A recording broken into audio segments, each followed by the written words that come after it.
If you're resentful about something, well, first of all, you should notice, I'm resentful. And that's kind of humiliating because no one's proud of being resentful. It's a shameful emotion. Well, so then why are you resentful? Well, there's only two reasons as far as I've been able to tell. One is that you're allowing yourself to be taken advantage of, or you're being taken advantage of. Sometimes you're not allowing yourself. Sometimes you're a child being abused by their uncle. You're not allowing yourself. You can't do anything about it. You're resentful because you're being taken advantage of, or because you're immature. It's one of those two things. Figure out which it is, and then take the steps necessary to address it. Living a life without resentment is a great goal.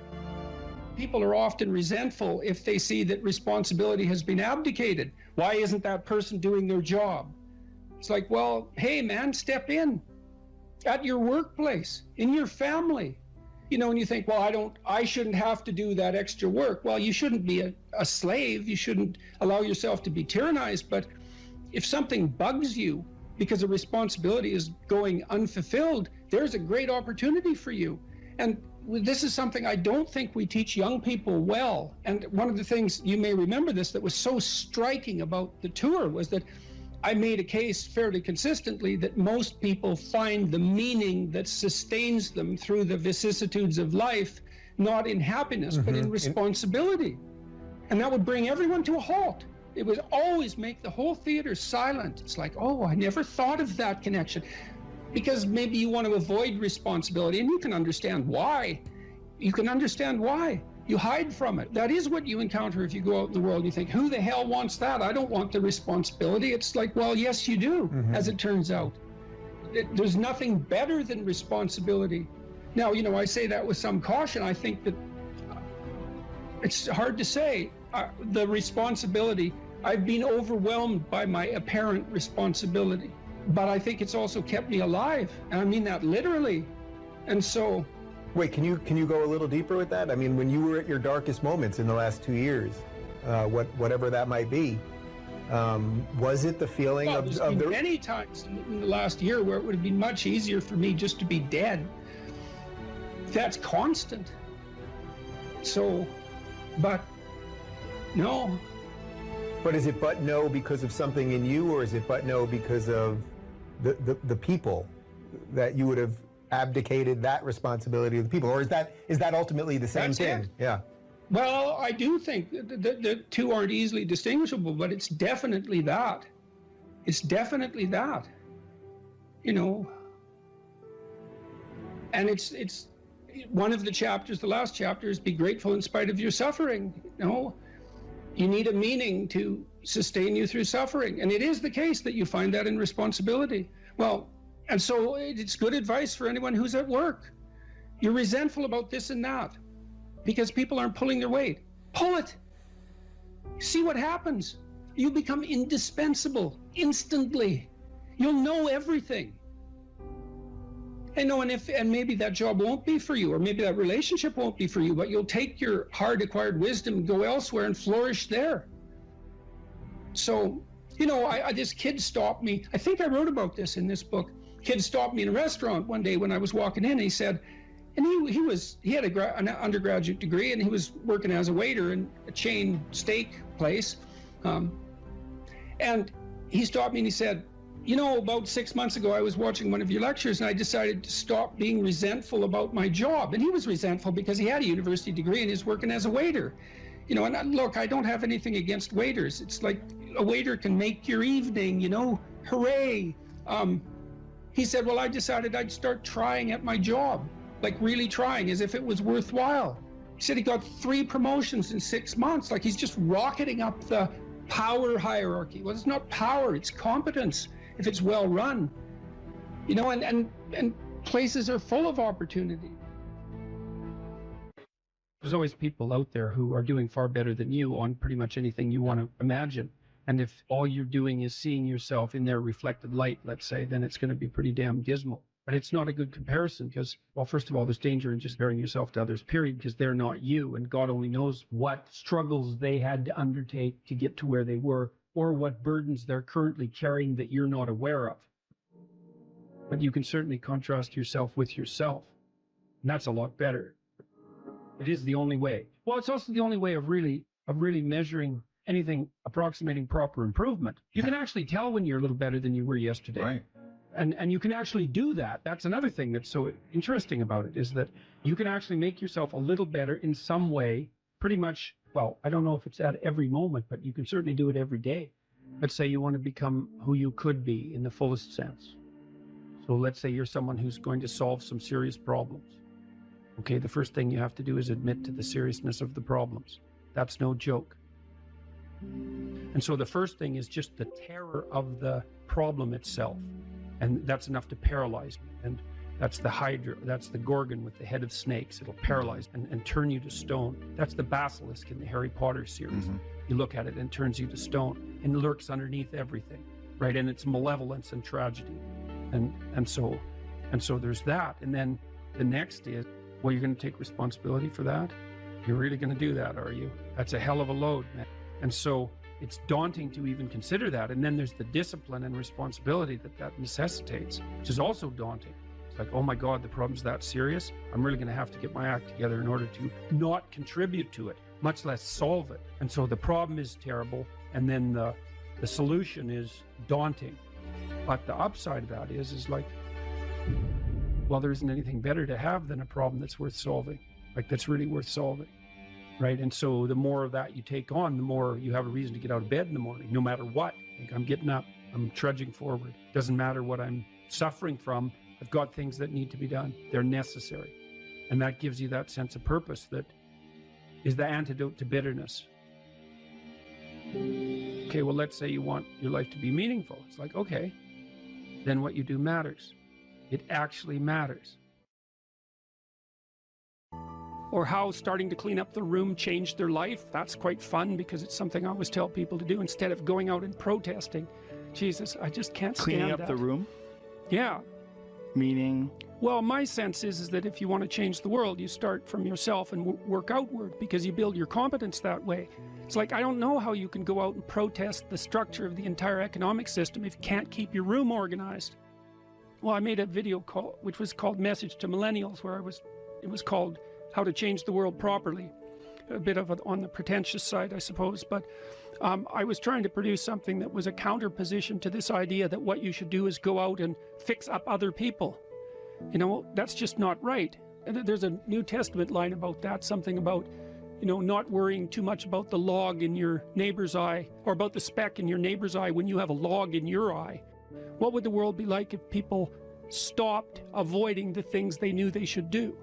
You know, because the question is, how much are we contributing to the fact that life is an existential catastrophe and a tragedy? How much is our own corruption contributing to that? That's a really worthwhile question.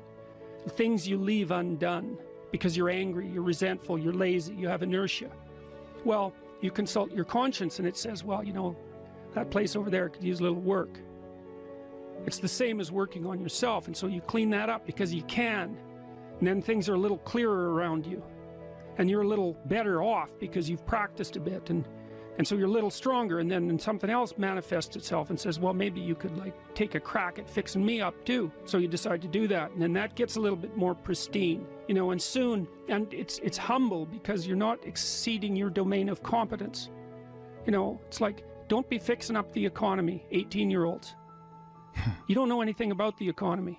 It's a massive, complex machine beyond anyone's understanding, and you mess with it at your peril. So, and can you even clean up your own room? No. Well, you should think about that. You should think about that.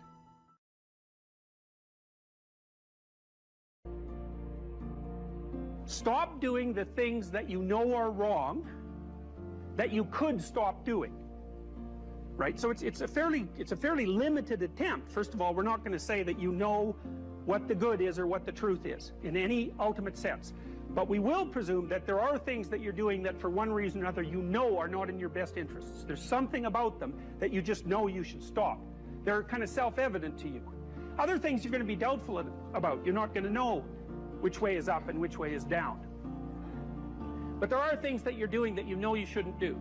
Now, some of those you won't stop doing. For whatever reason, you don't have the discipline, or maybe there's a secondary payoff, or you don't believe it's necessary, or it's too much of a sacrifice, or you're angry or resentful or afraid, who knows. So forget about those for now. But there's another subset that you could stop doing. It might be a little thing. Well, that's fine. Stop doing it and see what happens. And what'll happen is your vision will clear a little bit. And then something else will pop up in your field of apprehension that you will also know you should stop doing, and that you could stop doing, because you strengthened yourself a bit by stopping doing the particular stupid thing that you were doing before. That just puts you together a little bit more. And you could do that repeatedly for an indefinite period of time. And you know, that doesn't necessarily mean that you're going to ever be able to formulate a clear and final picture of what constitutes the truth and the good. But it does mean that you'll be able to continually move away from what's untruth and what's bad. And, you know, that's not a bad start. You have to treat yourself like you matter. Because if you don't, then you don't take care of yourself, and you become vengeful and cruel. And you take it out on people around you, and you're not a positive force. None of that's good. So you suffer more, and so does everyone around you. And there's a malevolence that enters into it. None of that's good. So that's what happens if you don't treat yourself like you matter. And then, well, what happens if you don't treat other people like they matter? Well, you lie to them, you cheat them, you steal, you enter into impulsive relationships with them. They can't trust you. That doesn't go anywhere. They don't like you. You end up alone at best, and maybe like incarcerated at worst. Like, that doesn't work. And so you watch the people around you who thrive, regardless of what they say. They act out the proposition that everyone matters. And then you have a functional society. And I think, okay, well, if when you act out the proposition that everyone matters, you have a functional society, maybe that's evidence that that proposition is true. It's like, I think it's true. It's unbelievable how little genuine encouragement many people need, and how they had none. No one ever said to them, and meant it, it's not okay for you to be a weak loser. It's not okay. And the reason it's not okay is because you could be way more than that.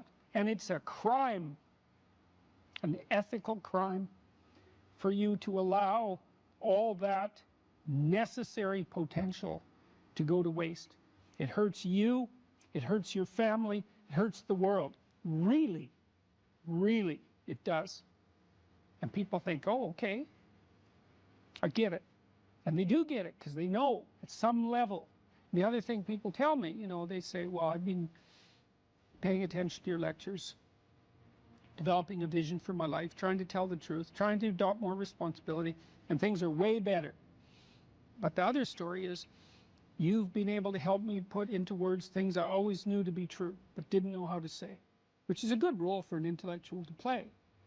And so, well, so that's why this all makes me emotional. It's so good, you know, and so much of this has been covered as if it's political. It's not political, what I'm doing. It's not political. I don't tell people that they're okay the way they are. No, I say, no, you could be way more than you are.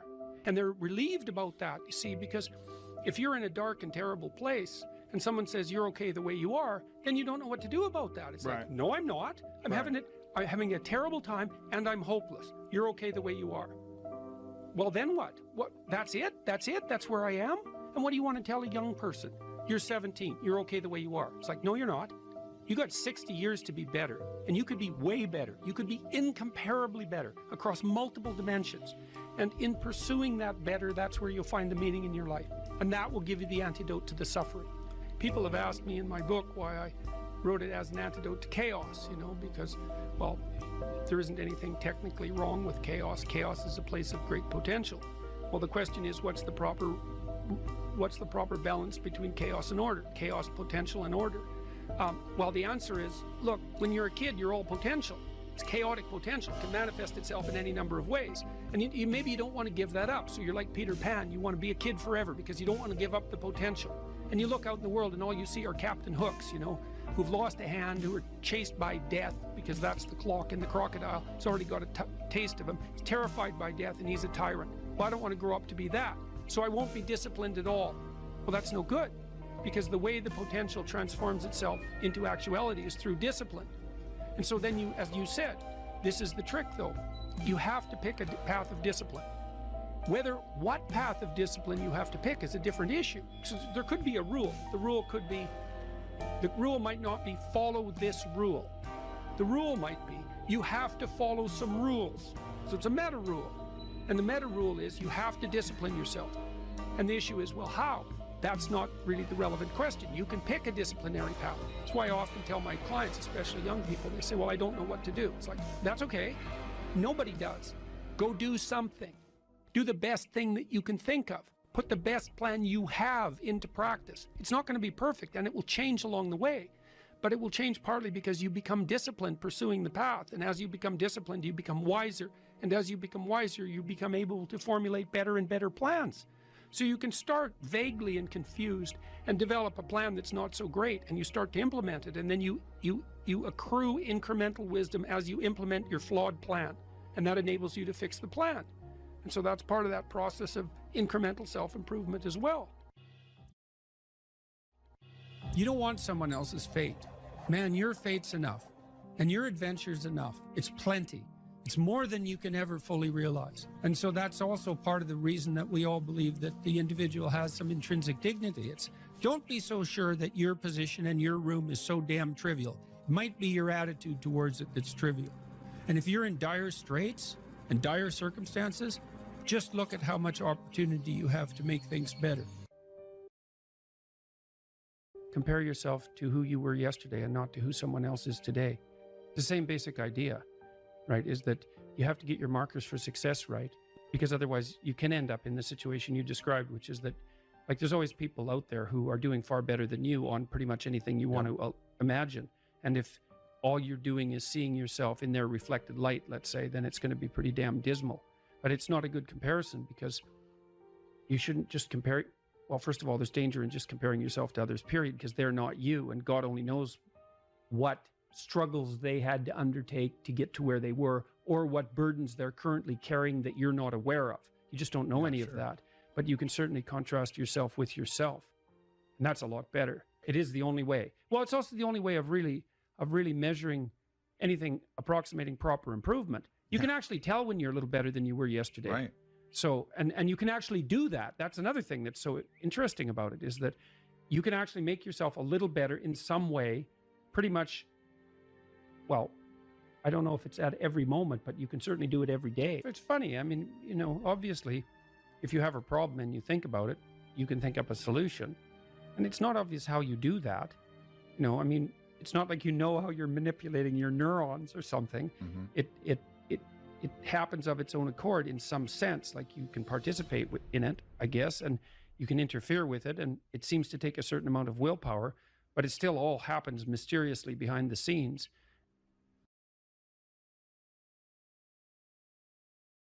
Well, this is the development of a vision. Now, you can construe consciousness as the implementer of the vision in the broadest sense. So what we really confront as human beings isn't a deterministic world that runs like clockwork, that the past pushes forward in an algorithmic or deterministic manner. That isn't how the world works. The way the world works is that we confront a horizon of possibility that's not predictable. It's somewhat predictable the way a musical piece is predictable. So it's rule governed, but it's not predictable in a deterministic way. And it's full of possibility and potential. That's actually its nature. It's potential in its nature. And to maximize the quality of our interaction with that potential, we have to impose a vision on it and then pursue the vision.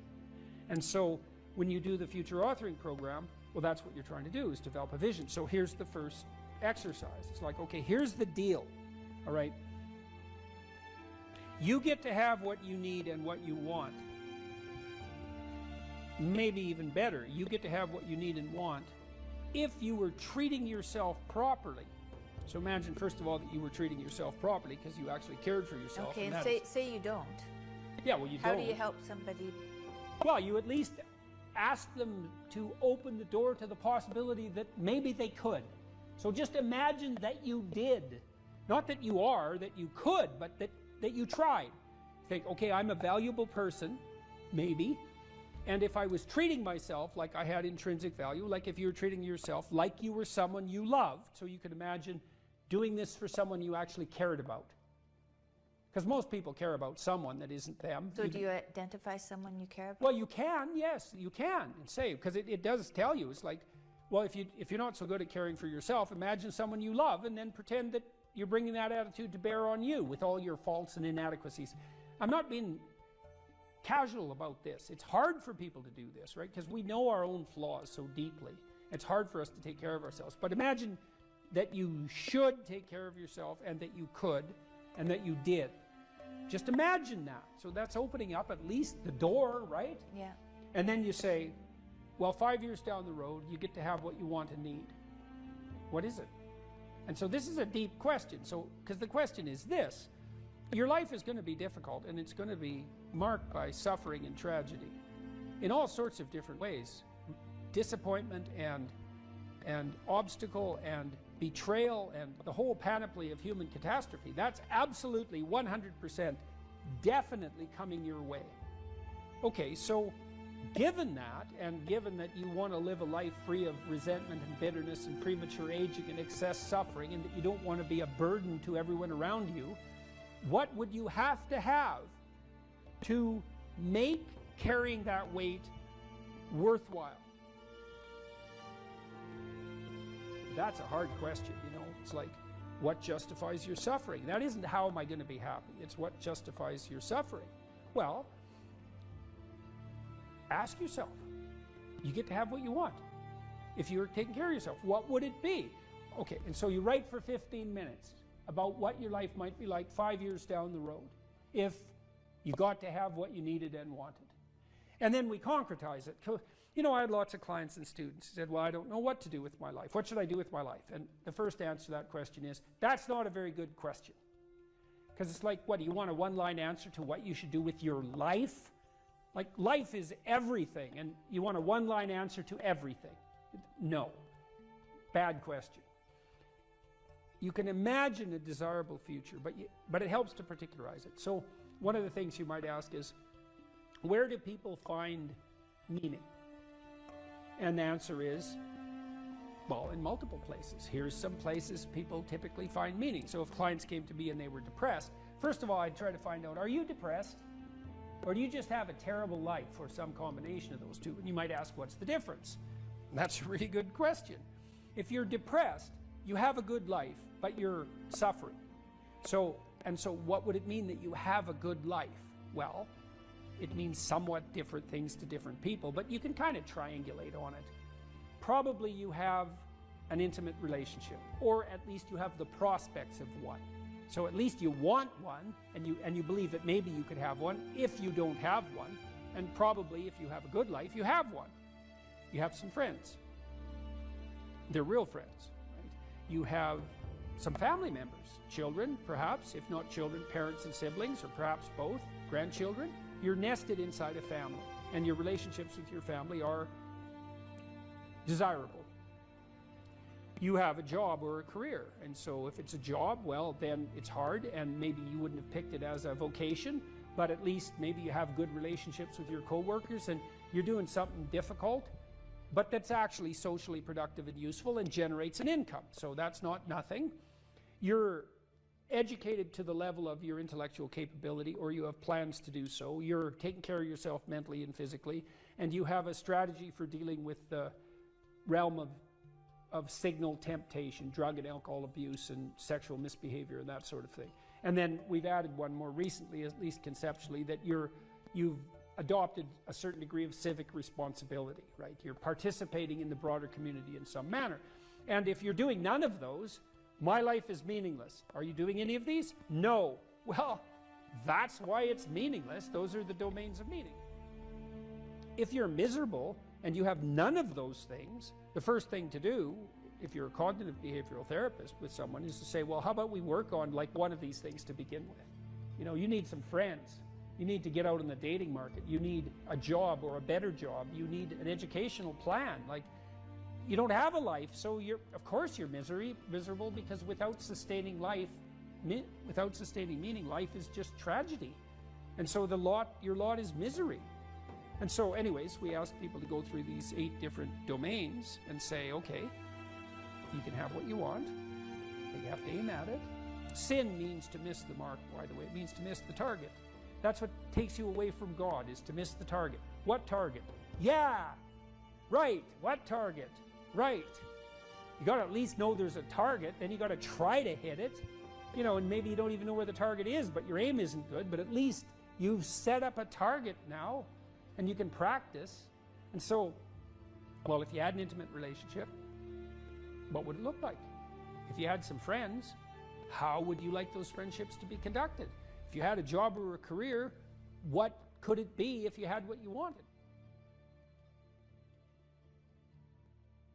In the future authoring program, which is the one we've done the most research on, so if people do this for 90 minutes badly before they go to college, it'll decrease the probability they'll drop out in the first year by 50%. That's amazing. And it works particularly well for people who are most likely to drop out. So a lot of psychological interventions help the good performers do even better and don't help the bad performers that much. And why do you think it helps them more?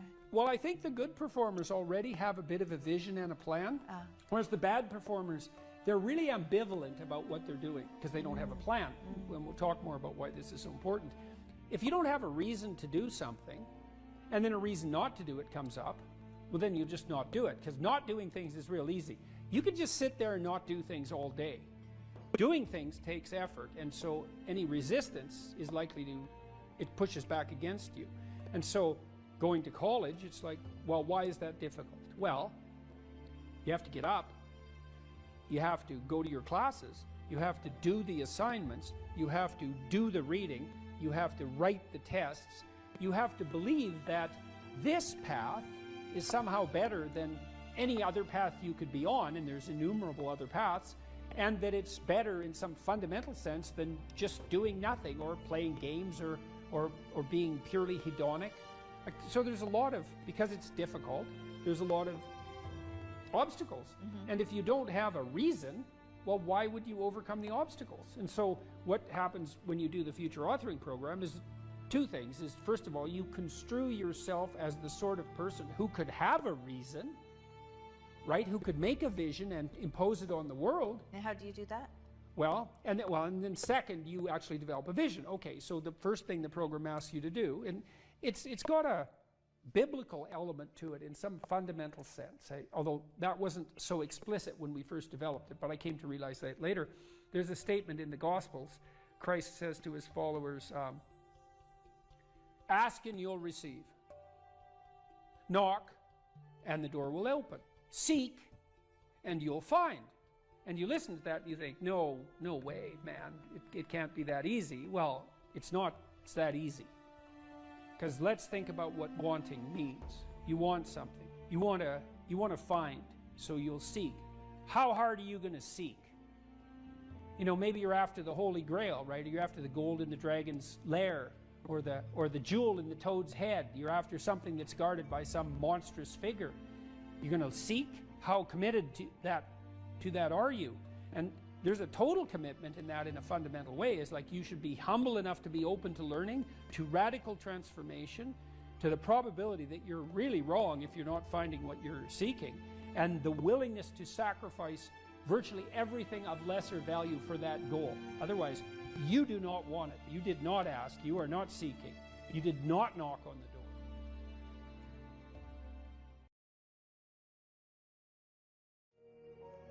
You need structure, you need predictability, and you need more of it than you think, just to keep you sane. Now, if you're lucky, and maybe a bit odd, you can deviate 5% from the norm, or 10% from the norm, or something like that, carefully and cautiously, as long as the rest of you is all well ordered in a normative manner. You might be able to get away with that, and you might be able to sustain it across time, and people might be able to tolerate you if you do it, or maybe you'll get really lucky and you happen to be creative but reasonably well put together, and people will actually be happy that there's something idiosyncratic and unique about you. But even under those circumstances, mostly what you want is to have a routine that's disciplined, that's predictable, and bloody well stick to it. You're going to be way healthier and happier and saner if you do that. And then the other thing that you need, because this is one of the things the psychoanalysts got wrong, I think, is that they overestimated the degree to which sanity was a consequence of being properly structured internally, you know? Because from the psychoanalytic point of view, you're sort of an ego, and that ego is inside you. And of course, it rests on an unconscious structure. But the purpose of psychoanalysis is to sort out that unconscious structure and the ego on top of it, and to make you a fully functioning and autonomous individual. But there's a problem with that, because the reason that you're sane as a fully functional and autonomous human being isn't because you've organized your psyche, even though that's important. The reason that you're sane, if you have a well-organized unconscious and ego, is because other people can tolerate having you around for reasonably extensive periods of time, and will cuff you across the back of the head every time you do something so stupid that people will dislike you permanently if you continue.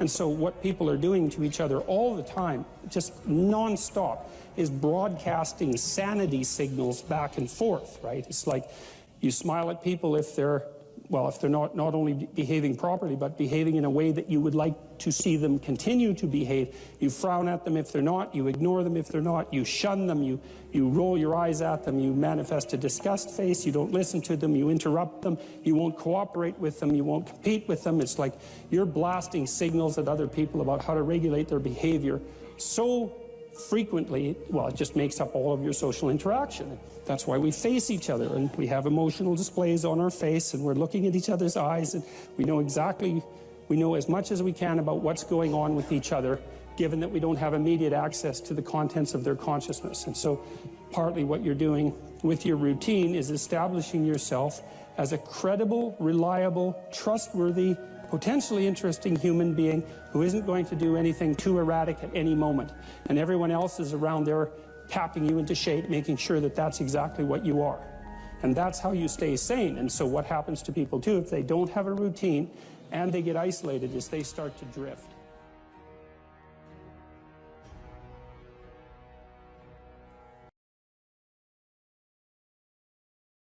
There's a study I read about stress, and it was saying that stress has a placebo effect attached to it, because the placebo effect is extremely powerful. So they found some of the most stressed people in the world, and they split them into two groups, and they're all equally stressed. They all have a bunch of cortisol in their blood. Yeah. The people who believed that stress was bad for you and that stress can hurt you, and they believed those media articles, were dying earlier. They were having heart attacks and having stress-related illnesses. The people who believe the opposite, who just said, stress is part of being successful, I like stress, when I feel stressed, I do my best, it makes me anxious, it turns my brain on, I like being stressed, lived longer than average. Yeah. The point is, the same drug, how you look at it and how your body anticipates it, how you feel about it, affects the real world results. I say this all the time. I say the best things that ever happened to me are the worst things that ever happened to me. All the trauma and I've been through in my life are the best things that ever happened to me, because as a man, if you've not had a difficult life, you cannot be good at being a man. Being a good man and being good at being a man, they're two slightly different things. But to be good at being a man, you need to have been through so much shit that when the Matrix deletes your entire life from the internet and starts lying about you at mass, and people start doing protests wanting you fucking hung, and they're looking for your family members, and reporters start calling every ex-girlfriend you ever had, trying to convince them and bribe them to lie, to come out and say you're something you're not, when they're genuinely out to put you in jail, that you can sit there and be focused and stoic enough to go, you know what? Okay, what's the chessboard? What's going to happen? Who's trying to shoot me right now? Nobody. Okay, so it's better than it was a couple years ago. Okay, so X, Y, Z, and plan through it, right? You're never going to be capable as a man if you've not had trauma. The best men ever have had trauma. If you call a police officer, you need a brave police officer. He ain't going to be brave unless he's been through. He's not going to be brave unless he's been through shit. So we also, as a society, sit and look at men and go, well, there's two kinds of society. There's the Matrix society, but the true society, the true women with a brain. I want a man who's strong, who's supportive, who's intelligent, who financially provides, etc. Then you're going to want a man to some degree who's been through some shit. Yeah. And a man who's internalized it and used it as a weapon. And this is what I say to people. People email me their long lists of all the bad things that happened to them, and I reply, fantastic.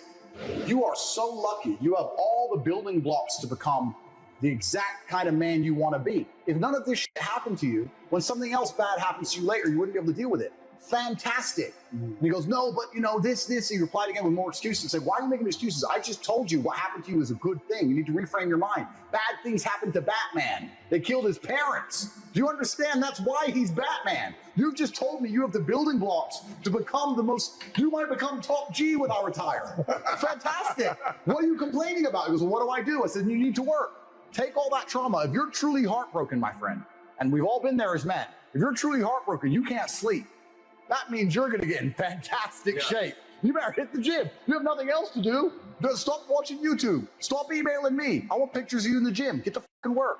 Heartbreak's a fantastic motivator, as is depression, as is sadness. Great. Look at what's pissing you off and make sure it never happens again. If you were jacked and rich as fuck, you probably wouldn't have left your ass. So get your shit together. I don't think motivation is a real thing. I don't believe in motivation as a concept. I think discipline is real, and I also think discontentment is real. And I don't think it's possible for anybody to stay in a scenario where they're truly uncomfortable. If you fall asleep on your arm and your arm really starts to hurt, even in the deepest sleep, you're going to wake up and move your arm. If you sit there and your life has been in a rut for 7 years, you are semi-comfortable in that rut. Sure, there's days you're pissed off. Sure, you're semi-annoyed by it. But there's also days where you just play video games, eat pizza, and you're kind of cool with it, and it's no big deal. If you were truly unhappy and uncomfortable and discontent with your scenario, you wouldn't be in it. So I don't believe there's anybody who's truly, when I was broke, I couldn't sleep. Yeah. I'm not saying that, please understand me. When I was broke, I couldn't sleep. I'd be trying to go to bed thinking, how the fuck these people have Ferraris? I want a Ferrari. I couldn't sleep. If I had to open a coffee shop, if I sit in a coffee shop, right? If I sit in Starbucks, the whole time I'm in there, not only am I thinking about how they got the money from me and how much I spent, I'm thinking about how I could outcompete them. I'd sit there and go, okay, cool. I'm in Starbucks. I spent £5.68. I got a latte and I got a donut, and I'm sitting here. And that business place, that commercial property right across the street is available for lease. How could I outcompete this coffee shop which just took my money? What's the profit margin on this £5.68? How much did this cost them? The coffee, pennies.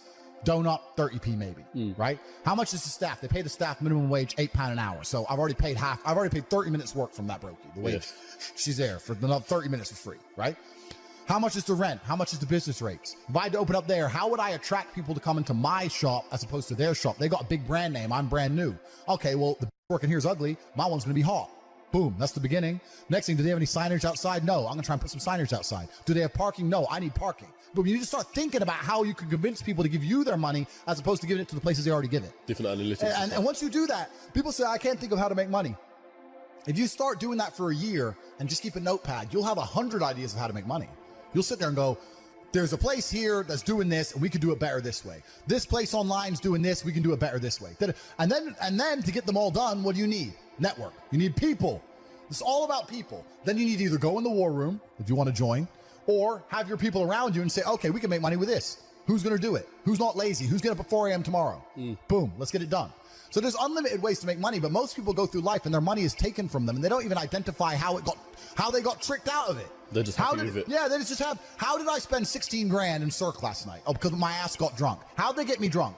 Well, because the guy, when I first bought the first bottle of champagne, was there on the table, pouring, putting it in my hand, got me drunk, then I spent 16 grand on bottles. That's how they got my money. So if I open a club, I need to make sure when people first come in, they get hammered. Nobody thinks about it that way. Nobody thinks, how did they get that out of me? Right? Why am I spending $2,000 for dinner in Novikov? Is it the food, or is it the fact that I'm in Novikov and tag myself in Novikov? You have to identify how you're getting famoosed, how you're getting finessed. That's how you do it. But most people just walk through life getting finessed left, right, and center, giving all their money up. Oh, how did that happen? You got to learn to finesse other people. Yeah, but it's not finessing in a negative way. It's in a good way. It's a good way. You have to take money from other people. That's the only way you're going to make money. Yeah. You have to take it. There's a pimp, and he said a really intelligent line. He said, business is just other people's money. That's all business is. I want to start a business. So you want other people's money. That's what you want. So how are they going to give it to you? You have to think about it. Nobody thinks about it. And the easiest way to think about it is to think how you're giving yours away. That's a mental model you should adopt. Yeah. And you'll end up with loads of business ideas. Business ideas are everywhere. It's just execution which is difficult. Your ability to speak freely is directly correlated to your insignificance. When nobody listens to you, you can say what you want. If you get a platform and start talking, you will learn very quickly how you're not allowed to say what you want because people are listening. You're free to talk in an empty room. You're not free to talk to millions of people who are paying attention to you. So what we have now in the West is a society which is only linked and only bound by this false idea of freedom. So it's really difficult. The Greeks had the maxim, know thyself. How do we come to know ourselves in terms of our personalities and, more importantly, potential? Well, one of the first ways to come to know yourself is to understand that you don't. You can learn to kind of watch yourself like you're watching a stranger. You have to adopt a position. It's a position of radical humility, I would say. Humility in two senses. So one sense would be the humility of recognizing your ignorance. So you have to understand that you don't know who you are. That's not easy to understand, because you think you know, but then you remember you can't control yourself very well. You're not very disciplined. You're full of flaws. Maybe you don't know yourself as well as you think, but it's hard to get low enough to understand how deeply it is the case that you are ignorant about who you are. Now, there's an upside to that too, which also is that you're also ignorant about who you could be. And so the discovery of that, is some reward for the horror of determining who you actually are. And then I would say, well, then you watch yourself. You watch yourself like you're watching a stranger. You watch what you say and you listen. You think, well, what sort of person would say that? And how am I reacting emotionally when I'm communicating in that manner? Is that making me feel stronger or weaker? Is it filling me with shame? Is it helping my confidence? Am I laying out a lie? Am I deceiving myself and other people? Am I adopting this personality at parties that is designed to impress and to amuse, and it comes across as nothing but self-centered narcissism? What are my dark fantasies? What are my aggressive fantasies? What is it that I'm willing to do? What am I interested in so that I'll spontaneously pursue it? What do I procrastinate about and why? What am I unwilling to do? What do I think is good? What do I congratulate myself for accomplishing? And what do I berate myself for failing to confront and to implement? Those are all incredibly complicated questions, and you don't know the answers to them. So that's a start. And then in terms of potential, well, you'll discover a little bit more about your potential as you discover who you are, especially the darker parts of yourself, because then you discover your potential for mayhem. There's some real utility in that. It's actually something that strengthens you, because the first thing that a realization like that can in fact produce is the ambition to incorporate that dangerousness into a higher order personality. And that can make you implacable. That can make you someone who can say no when you need to say no. That can make you someone who won't avoid necessary conflict. And so that's unbelievably useful. And so that's one of the potentials that you might discover. The other thing you do to discover your potential is you challenge yourself. It's like Rule 4 in my book, 12 Rules for Life, is compare yourself to who you were yesterday and not to who someone else is today. And that's kind of a good way to start this. It's like, well, take a bit of a look at yourself and think about what's not so good that you could improve, that you should improve by your own standards, and that you would improve, and set yourself a little goal. Maybe you're not studying at all at your university. Or maybe you're at work and you've got this stack of paper there, and you haven't looked at that damn stack for like a month, and you know that you should be. And you're bothering yourself at night because you're avoiding that. You think, well, I've avoided that stack of paper completely for 1 month. I'm quite a coward when it comes to whatever snakes might be hidden in that stack of paper. How about tomorrow I just put that stack of paper in front of me on my desk and I glance through it for 15 seconds. See if I can do that. It's like, well, you set yourself a goal of improvement. It's a humble goal, because really, are you such a coward that the best that you can bloody well manage after a month of avoidance is 15 seconds of exposure to a stack of paper? It could easily be. You've been avoiding it. You're obviously afraid of it. And so the situation could be that dismal and dire. And you might think, well, geez, it's no balm to my ego. It's not fostering the strength of my ego to recognize in myself someone who could only withstand 15 seconds of exposure to that thing I'm afraid of. And so that's a form of humility too. It's like there's things you could do to improve, and you know what they are. And there's small steps that you could take, that you might take, that would put you in that direction. And then the question is, are you big enough to take those small steps? You know, are you capable of grappling with the fact that you're fundamentally flawed to the point where you have to break things down into almost childlike steps in order to manage them? And the answer to that is, yeah, you are. And that's the lot of, I don't know if it's the lot of everyone. Most people have things they avoid, you know, and they're afraid of. So I would say to some degree, it's the lot of everyone. People vary in the degree to which they've conquered that. And you do meet people from time to time who are extraordinarily disciplined. But most of the time they've got disciplined in exactly this manner. It's through slow incremental improvement. And then you challenge yourself. It's like, well, could I do this? That would be better. Then you find out, and then you think, well, is there something slightly larger and more challenging that I could do that would be better?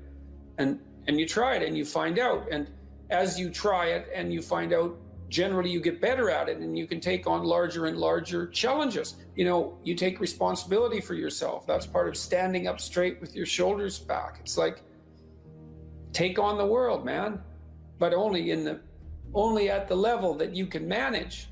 You know, when you're ignorant and biased and deeply flawed and immature, it's where everyone starts. You don't want to bite off more than you can chew, but it doesn't mean that you can't wrestle with part of reality. You know, some part that's small enough so that you have a good shot at victory. To put yourself together, the first steps towards that is to allow yourself to be a fool, right? It's because you don't know what you're doing. You have to admit that. And there's going to be a loss of ego or destruction of ego, arrogant ego that necessarily accompanies that. But you need the loss of that arrogant ego because it's precisely what's interfering with your movement forward. You know, it's part of the adversarial process, mythologically speaking, that stops moral progress. You're too proud of who you think you are to notice what you're like so that you could change properly. You don't want to sacrifice that part of yourself. It's probably associated with some delusion that helps you maintain a positive, although very fragile self-image, you know, in the absence of genuine effort. It's not to be recommended. You know yourself by watching and paying attention. It's watching like you're a snake. A snake watches like cold-bloodedly, with no emotional reaction, just to see what's there. It doesn't allow, symbolically speaking, doesn't allow what is wanted or desired to interfere with what is observed. So you watch yourself like that, as if you don't know who you are. Well, that's the beginning. And then you challenge yourself continually to see how far past yesterday you can push today and tomorrow, and to continually experiment with expanding the domains not only of your competence, but of your ability to increase that competence. And the upper limit to that is proportional to the moral effort that you put into it. The more that's guided by the highest of all possible visions, right? The alliance with the highest of all possible conceivable good. And the more it's accompanied by truth in speech and action, the more you will develop your potential. And you also, I suppose, have to be willing to undertake that as an adventure, because it's a hell of a thing to bear that kind of responsibility. It takes a person out of the ordinary. It takes them out of themselves. And there's an alienation and an isolation that goes along with that, and a great sorrow, all of that together. But there's deep meaning to be had in it, and there isn't anything better that you can do. So that's the answer to that question.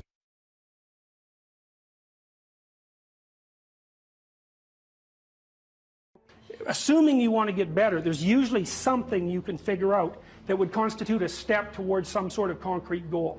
And my presumption, it's a behavioral presumption fundamentally, is that small accruing gains that repeat are unbelievably powerful. You can tyrannize yourself into doing things, but I wouldn't recommend it. What I would recommend instead is that you ask yourself what you're willing to do. It's a really effective technique. It's like a meditative technique. So for example, you can get up in the morning and you can think, well, I'd like to have a good day today, so I'd like to go to bed tonight without feeling guilty because I, didn't do some things I said I was going to do, and I'd like to have kind of an interesting day. So you got to fulfill my responsibilities, and I want to, enjoy the day. Then you can ask yourself, well, what would I have to do in order for that to happen that I would do?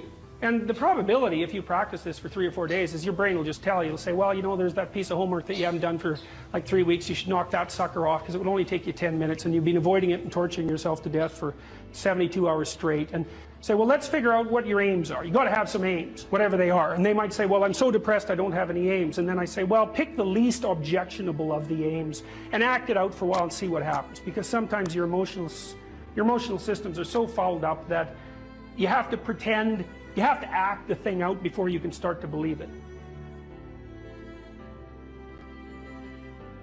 Life can be meaningful enough to justify its suffering. I thought, God, that's such a good idea.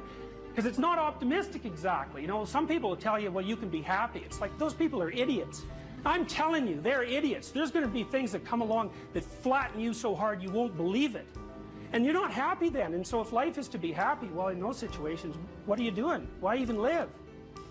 But life isn't to be happy. If you're happy, you're bloody fortunate, and you should enjoy it. You should, because it's the grace of God, so to speak. People know when they're doing something meaningful. They can tell, so why the hell don't they do meaningful things all the time? It seems obvious. You could do it. I mean, it's hard, because other people want you to do other things, and it's a struggle, but everything's a struggle. Oh, I get it. I see why. It took me about 10 years to figure this out. People have a choice. Choice number 1. Nothing you do means anything. Well, that's kind of a drag, right? It's meaninglessness of life and all that, existential angst. That's kind of a pain. But the upside of nothing that you do is meaningful is you don't have to do anything. You've got no responsibility. Now, you have to suffer because things are meaningless, but that's a small price to pay. The alternative is everything you do matters. Really. If you make a mistake, it's a real mistake. If you betray someone, you tilt the world a little more sharply towards evil rather than good. It matters what you do. Well, if you buy that, then you can have a meaningful life. But there's no mucking around. It means responsibility. It means that the decisions you make are important. It means that when you do something wrong, it's wrong. Well, do you want that?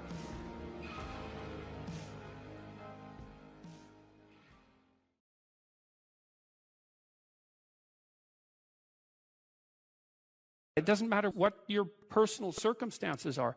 There's always something that isn't right near you, isn't correct, isn't laid out properly, that you could just fix if you wanted to. There's no shortage of opportunities to do that. You can do that in your own mind. You can do that in your own room. You can do that in your own household, in your local community. And maybe if you get good at doing it at all those levels, then you can start to look beyond that. If you adopt an attitude that the role that you should play is to make things better wherever you are, however you can, that what would actually happen would be that things would get better wherever you are. The world shifts itself around your aim, because you're a creature that has an aim. You have to have an aim in order to do something. You're an aiming creature. You look at a point and you move towards it. It's built right into you. So that sets up the world around you. It organizes all of your perceptions. It organizes what you see and you don't see. It organizes your emotions and your motivations. So you organize yourself around that aim. And then what happens is the day manifests itself as a set of challenges and problems. And if you solve them properly, then you stay on the pathway towards that aim. And you can concentrate on the day. And so that way you get to have your cake and eat it too, because you can point into the distance, the far distance, and you can live in the day.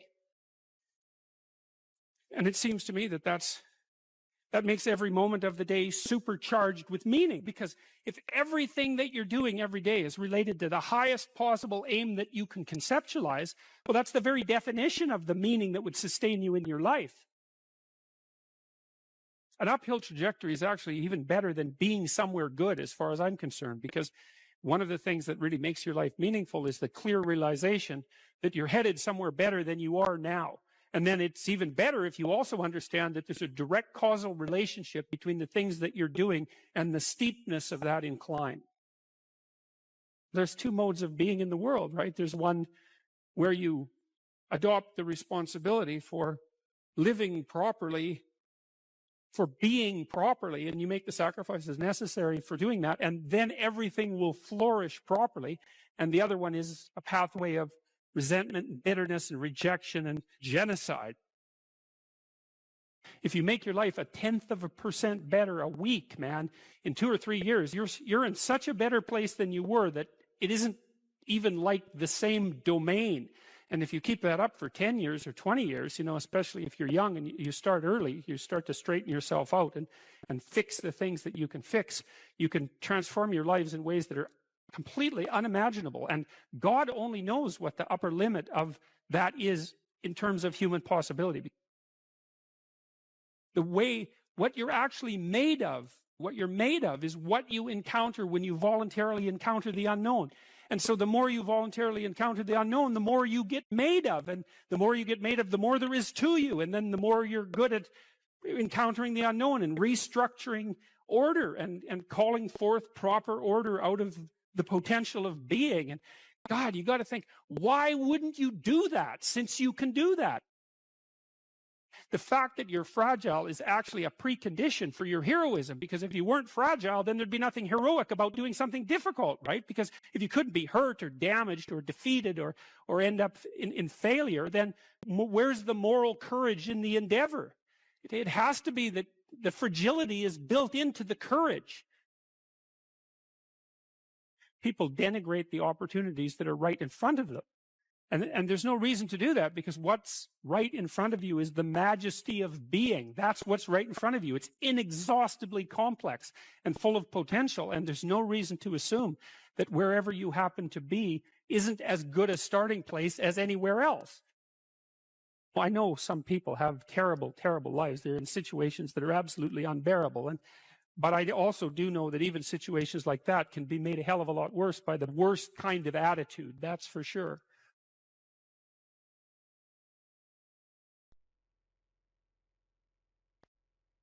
You know, I had clients who were in such dire situations that all I could do was really help buffer them against that.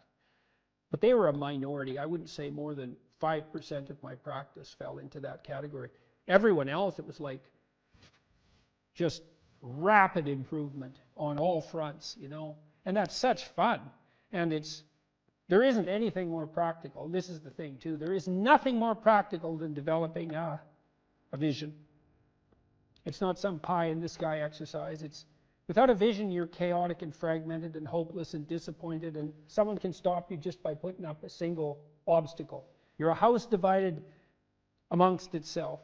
You have no forward movement. You're not enthusiastic, and that's to be filled with the Spirit of God, by the way. And your life is a sequence of disappointments and frustrations and tragedies, and you're a leaf blowing in the wind. And that is not what you're called to be. That's not what you're called to be. You're called to be a visionary constructor of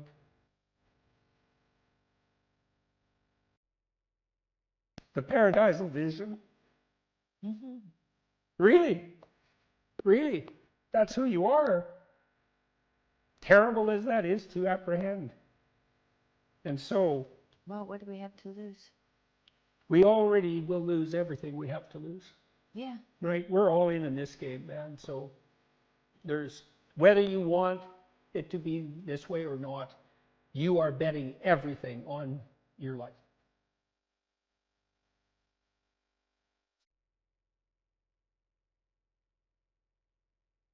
So you said here too, let's go for another quote here. Throughout your life, this is very practical advice too, and I think it's very wise from a therapeutic perspective. Throughout your life, you have people you look up to. Okay, so let's think about that. You look up. What does that mean? Why up? Well, up is something that beckons from a distance. It's like a light on a hill, and we automatically assume that those who we admire are people we look up to. So that specifies a distance and a direction, and it's uphill. It's up toward a higher vista, let's say. So There are automatically people who elicit that spirit in you. You have noticed the way. It might also imply that there's some sense of struggle required to get to that point, because it's easier to go downhill than it is uphill. Yes, definitely. That's right. It's an uphill trek. And it also implies judgment, because if someone's above you, then they also serve as a judge, or you serve as a judge in relationship to them, because you compare yourself unfavorably with them. And that can also inspire you to tear them down. That's really the story of Cain and Abel, and that's a major story. You have noticed the way a teacher, parent, coworker, mentor, or friend interacts with others, and you come away thinking, that behavior simply works better. They are respected, admired, and successful. And you find yourself wondering why that is. You do if you're a little bit humble instead of being envious, right? Because otherwise you think, well, that damn crook, he just stole his position, and that's why he's got it. But if you're a bit humble, you might think, well, no, that guy looks successful. Maybe he knows something I don't. You are noticing attributes and character traits that are good and worth aspiring to. You are noticing attributes that make certain people more successful than others. You are noticing what a hero looks like. And in the process, you are discovering a path made up of desirable personality traits that helps you ascend in social hierarchies. That's Jacob's ladder, by the way. That ladder that is the hierarchy to the good. That's the vision Jacob has of the pathway to God, is that it's a hierarchical structure with the thing that's ultimately good at the pinnacle, by definition, right? The best of all possible goods. And then there are intermediary structures all the way up, and beings inhabiting those structures. And this isn't metaphysical. It's like, if you find someone you admire, the reason you admire them is because they're higher up in that heavenly hierarchy, so to speak, than you are. And your whole nervous system tells you that. You're compelled to listen, you're compelled to pay attention by the action of your own unconscious mind. When my clients first come to see me, one of the things I often ask them is, okay, well, let's say you look a year ahead. What do you want? What are we aiming at? Your life isn't the way you want it to be. How would it look if it was the way you wanted it to be? Or at least partly that way. Then we aim at that, right? And we look for impediments, psychological impediments, fears, avoidance strategies, that sort of thing. And we develop strategies. And we try to move towards that, I would say, ideal. All right, to understand the categories of myth, we'll say, we have to understand something about the nature of categorization. Now, categorization is a tricky thing, and we're going to run through some complicated ideas relatively quickly. You know, you think you put things in the same category because they're similar, but the problem is that, first of all, that's not an answer. It's just a restatement of the initial proposition. And second of all, you can put things in the same category that are by no means identical, and you often do that.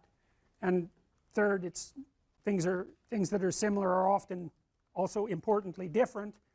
And so picking which element of similarity, you know, like let's say you have a group of books. Well, are they the same? Well, obviously no, because, well, unless they're, you know, all the same book. But the category of books is a pretty strange category because the content of the books differs completely. Well, you could still make a group of books, and you pick some arbitrary element that unites them and consider that grounds to make a category. There's other categories, more scientific categories, and scientific categories tend to actually contain things that are very, very similar across multiple dimensions. Like protons are like that. As far as I can tell, there's nothing that distinguishes one proton from another, and the same with electrons. And, you know, the set of triangles is like that because you can define it precisely. But most of the categories that human beings use aren't so neat, and the problem with that is that unless the categories are neat, like scientific categories, it's very difficult to investigate them scientifically. So, for example, you might do research on a group of people with anxiety disorders, but the problem with that is that the anxiety disorder category is so heterogeneous that it's almost impossible to identify the commonalities across all the people who are in that category, and that's partly because the category isn't actually a scientific category. It's a hybrid category. It's a practical category. I can give you an example of that.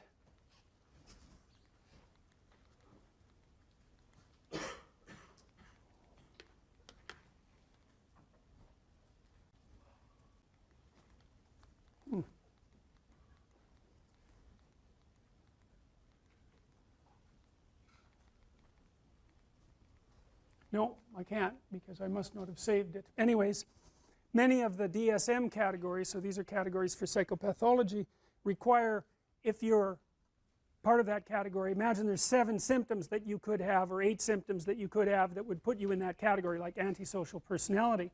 8 symptoms.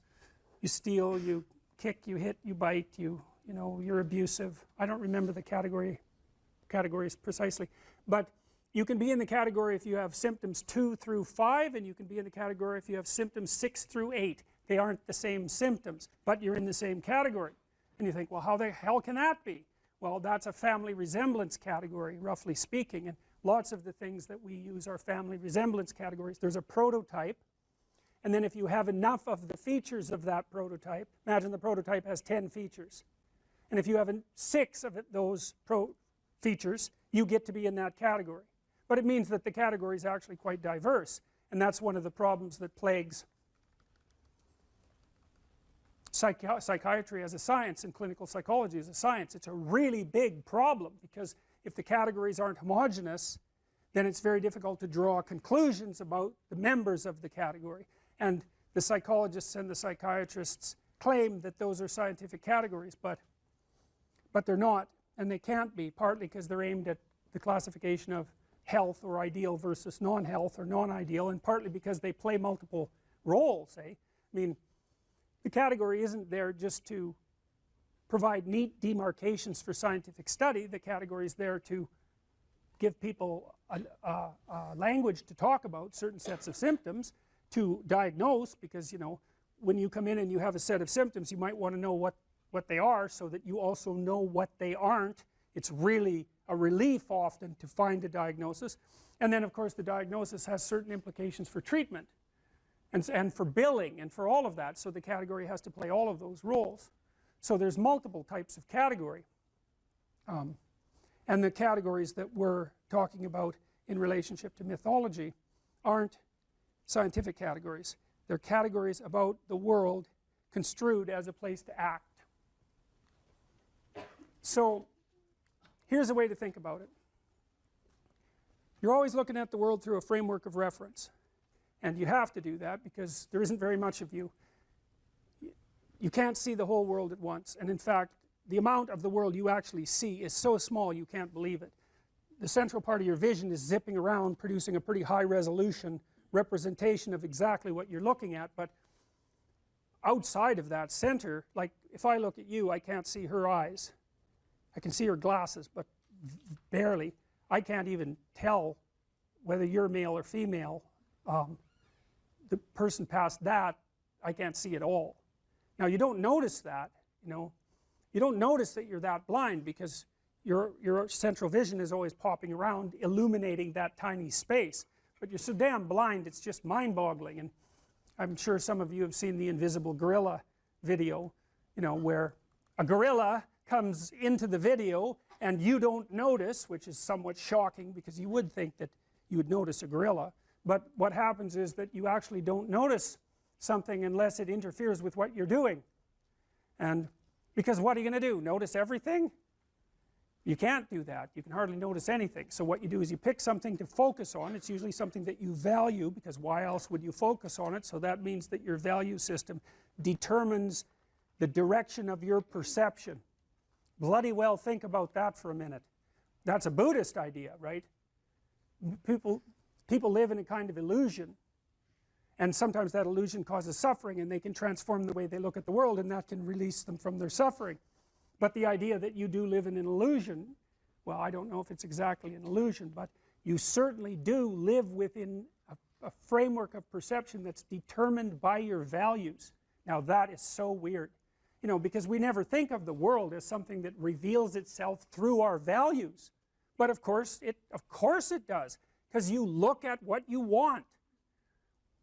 You aim at what you want, and once you've aimed, the world lays itself out for you, and that's exactly how perception works. That's why I represented it this way. You're always somewhere. That's point A, and that's somewhere in some place in some time, and you always have some notion about what you want to have happen next. You know, you're going to go to the next class, maybe you've got a plan after this. In this class you have a plan.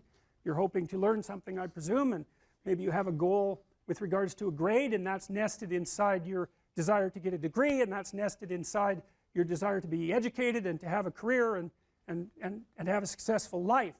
So attending to me at the moment, the reason you're doing that is because all of those values exist within you simultaneously, focusing your attention.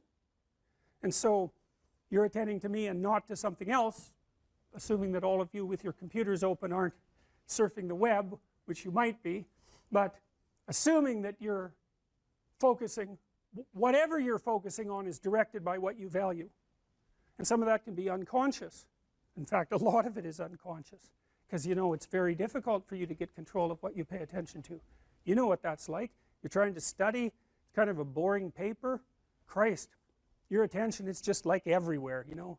Maybe you'll vacuum under the bed instead of doing reading the paper, you know. You can't get a grip on that thing, so your attention has an autonomy. And that's another psychoanalytic idea, you know, because you kind of think, well, you're in control. It's like, really? You ever try telling yourself what to do? How does that work for you? I'm going to go to the gym 3 times a week. Right, sure you are. Yeah, I'm going to quit eating sugar for a month. It's like, how long does that last? It's like 15 minutes, and you're eating like 3 chocolate bars. So, you know, one way of conceptualizing yourself is that you're one speck of dust among 7 billion. And when you conceptualize yourself that way, you might think, well, what difference does it make what I say or do? And that's actually quite convenient for you, because if it doesn't matter what you say or do, then you don't have any responsibility and you can do whatever you want. The price you pay for that is a bit of nihilism, but if you don't have to shoulder any responsibility, that's a small price to pay. That's the underground motivation for nihilism. But the other way of looking at it, and this is actually the accurate way of looking at it, is that you're in a network. You're a node in a network, and so you can do a little bit of arithmetic very rapidly and just figure out how powerful you are. You know 1,000 people. You're going to know more than that over the course of your life, but let's say 1,000 for the sake of argument for now. They know 1,000 people. That means that you're 1 person away from 1,000,000 people and 2 persons away from 1,000,000,000 people. And you're the center of that network. And now the way networks work is that information propagates in a network manner. So don't underestimate the power of your speech.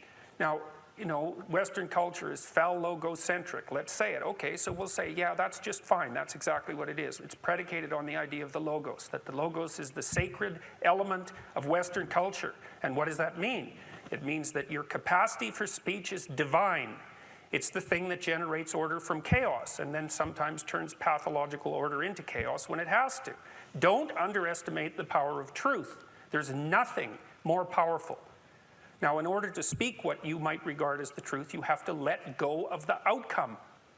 You have to think, all right, I'm going to say what I think, stupid as I am, biased as I am, ignorant as I am. I'm going to state what I think as clearly as I can, and I'm going to live with the consequences no matter what they are. Now, the reason you think that, that's an element of faith. The idea is that nothing brings a better world into being than the stated truth. Now, you might have to pay a price for that, but that's fine. You're going to pay a price for every bloody thing you do and everything you don't do. You don't get to choose to not pay a price. You get to choose which poison you're going to take. That's it. So if you're going to stand up for something, stand up for your truth. It'll shape you, because people will respond and object and tell you why you're a fool and a biased moron and why you're ignorant. And then if you listen to them, you'll be just that much less like that the next time you say something. And if you do that for 5 years, you'll be so damn tough and articulate and able to communicate and withstand pressure that you won't even recognize yourself. And then you'll be a force to contend with. And you don't get to wait until, because I get letters like Sad gets all the time too, from faculty members in particular, and they say, well, you know, When I get tenure, it's like, then they think, well, when I'm an associate professor, and then they think, well, when I'm a full professor, it's like, if you're a professor already, you're like the most protected person in the history of the planet, you know, and you need, well, okay, but one of the things that indicates is that it's almost impossible to provide people with enough protection so that they feel safe to speak. Okay, so we'll address that directly. It is not safe to speak, and it never will be. But the thing you got to keep in mind is that it's even less safe not to speak. Right? It's a balance of risks. It's like you want to pay the price for being who you are and stating your mode of being in the world, or do you want to pay the price for being a bloody serf, one that's enslaved him or herself? Well, that's a major price, man. That thing unfolds over decades, and you'll just be a miserable worm at the end of about 20 years of that, right? No self-respect, no power, no ability to voice your opinions, nothing left but resentment because everyone's against you, because of course you've never stood up for yourself. It's like, say what you think carefully, pay attention to your words. The price is, it's a price you want to pay if you are willing to believe that truth is the cornerstone of society. And in the most real sense, if you're willing to take that leap, then tell the truth and see what happens. And nothing better could possibly happen to you. There'll be ups and downs, and there'll be pushback, and there'll be controversy and all of that, but it doesn't matter. The truth is what makes the world, the truth is what redeems the world from hell, and that's the truth. And we saw plenty of hell over the last 100 years, you know, and we haven't learned a bloody thing from it. It's like, wake up, tell the truth, or at least don't lie. That's a start. And you got to understand that's a risk. But I have one more brief thing to say about that. So, you know, I said what I had to say back in September, and I'm sure that I could have done it better, and many people have told me how I could have done it better, although it didn't mean they would actually do it, but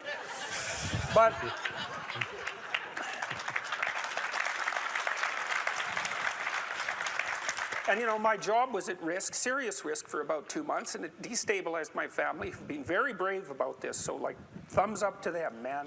They've just stood by me.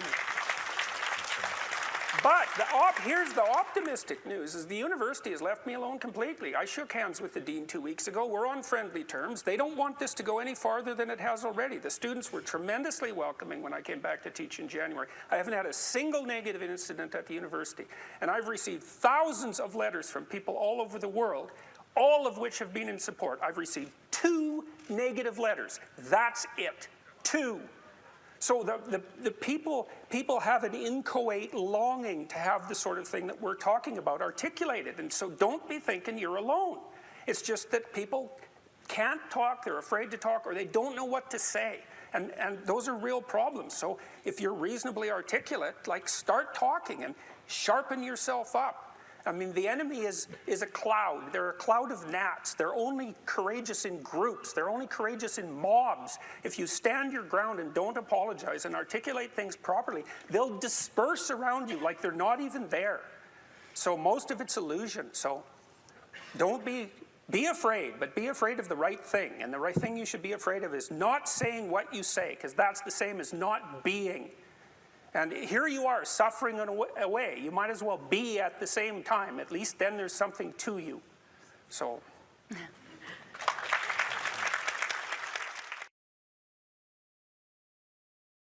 Is there a purpose to our life? And, well, that's a hard question. And then, if there is a purpose, well, how is it expressed? And then, if there is a purpose and our lives are truncated, as they are by death, then how can that purpose have significance? And those are hard questions, but Socrates' experience seemed to be that he had lived enough in his life so that when push came to shove, which it certainly did, he was able to gracefully let it go. And you know, he attested to that with his death. And that's fairly convincing, you know, I mean, that's a fairly convincing argument.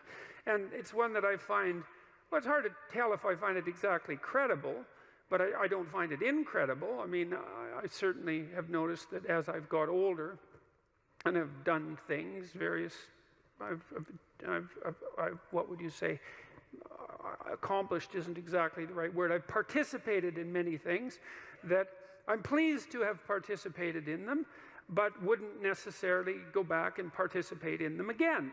It's sort of as if when you do something and you finish it, it's as if it's done. You don't have to do it again. And maybe it's possible, who knows, that if you finish your life, whatever that might mean, if you exhaust your life, then that's enough life, you know, that you've had enough. And I mean, that doesn't mean that I try not to keep myself healthy and that I want to die tomorrow. It doesn't mean any of that. I'm trying to stick around as long as I can, but there's still that curiosity about the relationship between life and mortality, and the possibility that a life well lived exhausts itself in some fundamental sense, so that you can be satisfied, let's say, with what you were. There is some psychological evidence that bears on this. If you ask people what they regret, especially as they get older, what they generally report is things not done. So they don't regret so much mistakes they've made, although of course people obviously regret mistakes they've made as well. So they don't exactly regret sins of commission, right? Errors that they've actively made. They torment themselves for opportunities that had presented themselves that they did not, let's say, exploit or engage in. And I think that's worth thinking about too, because one thing that I have become convinced about with regards to human consciousness, which I think is equivalent to the spark of divinity in some sense that our fundamental stories insist has been placed within us, is that human consciousness is that faculty that confronts potential itself. I think there's good neurological evidence for this, by the way, for those of you who are scientifically minded, because we build circuits within us for habitual action that we've practiced many times that seem to run in a very deterministic fashion. And we are a strange combination of deterministic and non-deterministic as far as I can tell. But what our consciousness seems to be for is to encounter those things that we have not yet encountered. And those things that we have not yet encountered seem to me to be those things that have not yet been brought into being. And so you could say that what our consciousness is for the encounter with potential. You know, that our consciousness is it's not for the past, it's not even for the present. It's to transform the future into the present. And really that's what our consciousness does. When you wake up in the morning, you have a new day ahead of you, and the day could take you in very many directions. And the weeks and the years, all of that can take you in very many directions. And you have some apprehension about what those directions might be. You have some apprehension about what role your choices might make in transforming that potential into one form of actuality or another. I mean, you certainly know that there are dreadful mistakes that you might be very tempted to make that would produce all manner of hell around you and still be tempted to do it. It seems like it's sitting there right in front of you as a possibility. You also know that, you know, you could haul yourself up out of bed and attend to your duties and do the sorts of things that you're supposed to and set a few things right that day and that week, and that likely things would at least not be worse, and they would probably be better. And I do believe that I don't understand how this can be the case. I don't understand how it is that consciousness can function in that way, because I think to understand that, we would have to understand what it means for the future to be only potential rather than actuality, and who the hell understands that? I mean, no one. And then we'd have to understand how it is that our conscious choices and our conscious ethical choices transform that potentiality into actuality, into reality, into the present and the past. And we certainly Well, we certainly act as if we believe that that's what we do. We upbraid ourselves. For example, when we do a bad job of it, we're upset with our children and those we love if we don't believe that they're living up to their potential. We're guilty and ashamed when we make choices that we feel are inappropriate. We understand to some degree that the manner in which time lays itself out has something to do with the ethics of our choice. And again, I would say that's a very deep idea. I think it's the most true idea I know. It's very emphasized, that idea emphasized in ancient religious stories such as those that are outlined in Genesis, or in Genesis with its strange insistence that, God is that which brings order out of chaos, formless potential, generates the world out of formless potential, and that we're somehow made in that image, which seems to me to be the case. And that the proper way, by the way, to go about acting in that image is to act in relationship to the potential that confronts you with truth and with courage, with careful articulation. That's the logos. And that if you do that, then what you bring forth is good. So then I learned about Piaget, and Piaget had some very interesting ideas, and I think I've told you already what Piaget was up to. He wasn't a developmental psychologist. He didn't even regard himself as a psychologist. He wanted to reconcile science and religion. That's what he was doing through his entire bloody life, because it drove him crazy when he was an adolescent. And he didn't think that he would be able to survive unless he could bring those two things together. So he's working on the same problem. And so one of the things that Piaget, who was very prone to observation, he was an ethologist of human beings. That's a good way of thinking about it. An ethologist is a scientist who studies animals by watching their behavior rather than studying them under laboratory conditions. And he got very interested in the spontaneous emergence of morality in the play of children. And it was so smart, that idea that, when kids come together and unify themselves towards a particular goal, so in play, that a morality emerges out of that. And that morality, and I've mentioned this before, there's a morality in game 1, there's a morality in game 2, there's a morality in game 3. What's common across all those moralities is a meta-morality. And so the meta-morality emerges from the particular moralities that are embedded in particular cooperative situations. We could say cooperative and competitive situations. You can expand that out biologically to some degree to the idea of the dominance hierarchy, right? Every social animal, and even many animals who aren't social, are embedded in a dominance hierarchy. The dominance hierarchy has a structure. We couldn't call it a dominance hierarchy. Dominance hierarchy A, B, C, D, E, thousands of them across thousands of years. You extract out from all of them what's central to all of them. That's the pyramid of value. What question do you need answered about the pyramid of value? What's at the top? Because that's the ideal. That's the eye at the top of the pyramid, or the golden Buddha in the lotus. It's the same thing. It's the same thing as the crucifix, paradoxically enough. And it has to do with something like the voluntary acceptance and therefore transcendence of suffering. It's something like that. These are not arbitrary ideas. They're deeply, that's my case anyways, they're deeply, deeply, deeply rooted in biology and culture. They're as deeply rooted in biology as the dominance hierarchy is rooted in biology. And we already know the answer to that. The dominance hierarchy has been around for 350 million years. It's a long time. You don't get to just brush that off and say, well, morality is some sort of second-order cognitive problem. It's like, no, it's not. I mean, I can tell you something about its instantiation in your nervous system.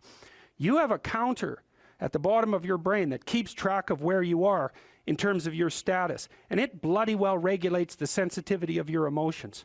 So if you're at the bottom of the hierarchy, barely clinging on to the world, everything overwhelms you. And that's because you're damn near dead. And so everything should overwhelm you. You've got no extra resources. Any more threat, you're sunk. So you become extremely sensitive to negative emotion and maybe also impulsive, so that you grab while the grabbing's good. And if you're nearer the top in the dominance hierarchy and your counter tells you that, then your serotonin levels go up, you're less sensitive to negative emotion, you're less impulsive, you live longer, like everything works in your favor. Your immune system functions better, and you're oriented at least to some degree towards the medium and long-term future. And you can afford that because all hell isn't breaking loose around you all the time. And so then the question is there a way of being that increases the probability that you're going to move up dominance hierarchies?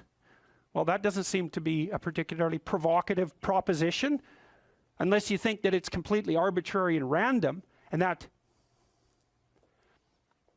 you can think that if you want, but I don't think there's any evidence for that whatsoever. I mean, we certainly have, even for sexual selection, we impose criteria. They're not random and arbitrary. So, okay, so back to Jung. So what was Jung trying to do? Well, he was trying to see, Jung believed that once we had stopped populating the cosmos with gods, that they went inside. That's a good way of thinking. Well, think about it this way. You know, an archaic person looks at the sky and uses his imagination to populate the sky. What's the sky?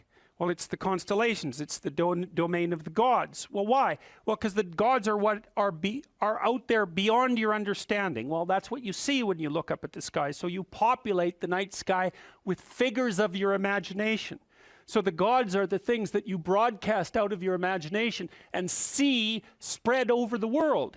It's like the contents of your unconscious are manifesting themselves when you encounter the unknown. It's exactly what it is. That's exactly how else could it be, right? You're projecting your fantasy onto what you don't understand. That's how you start to cope with what you don't understand. You populate the unknown with deities. Where did they come from? They came from your imagination. Well, what happens when you take them out of the world?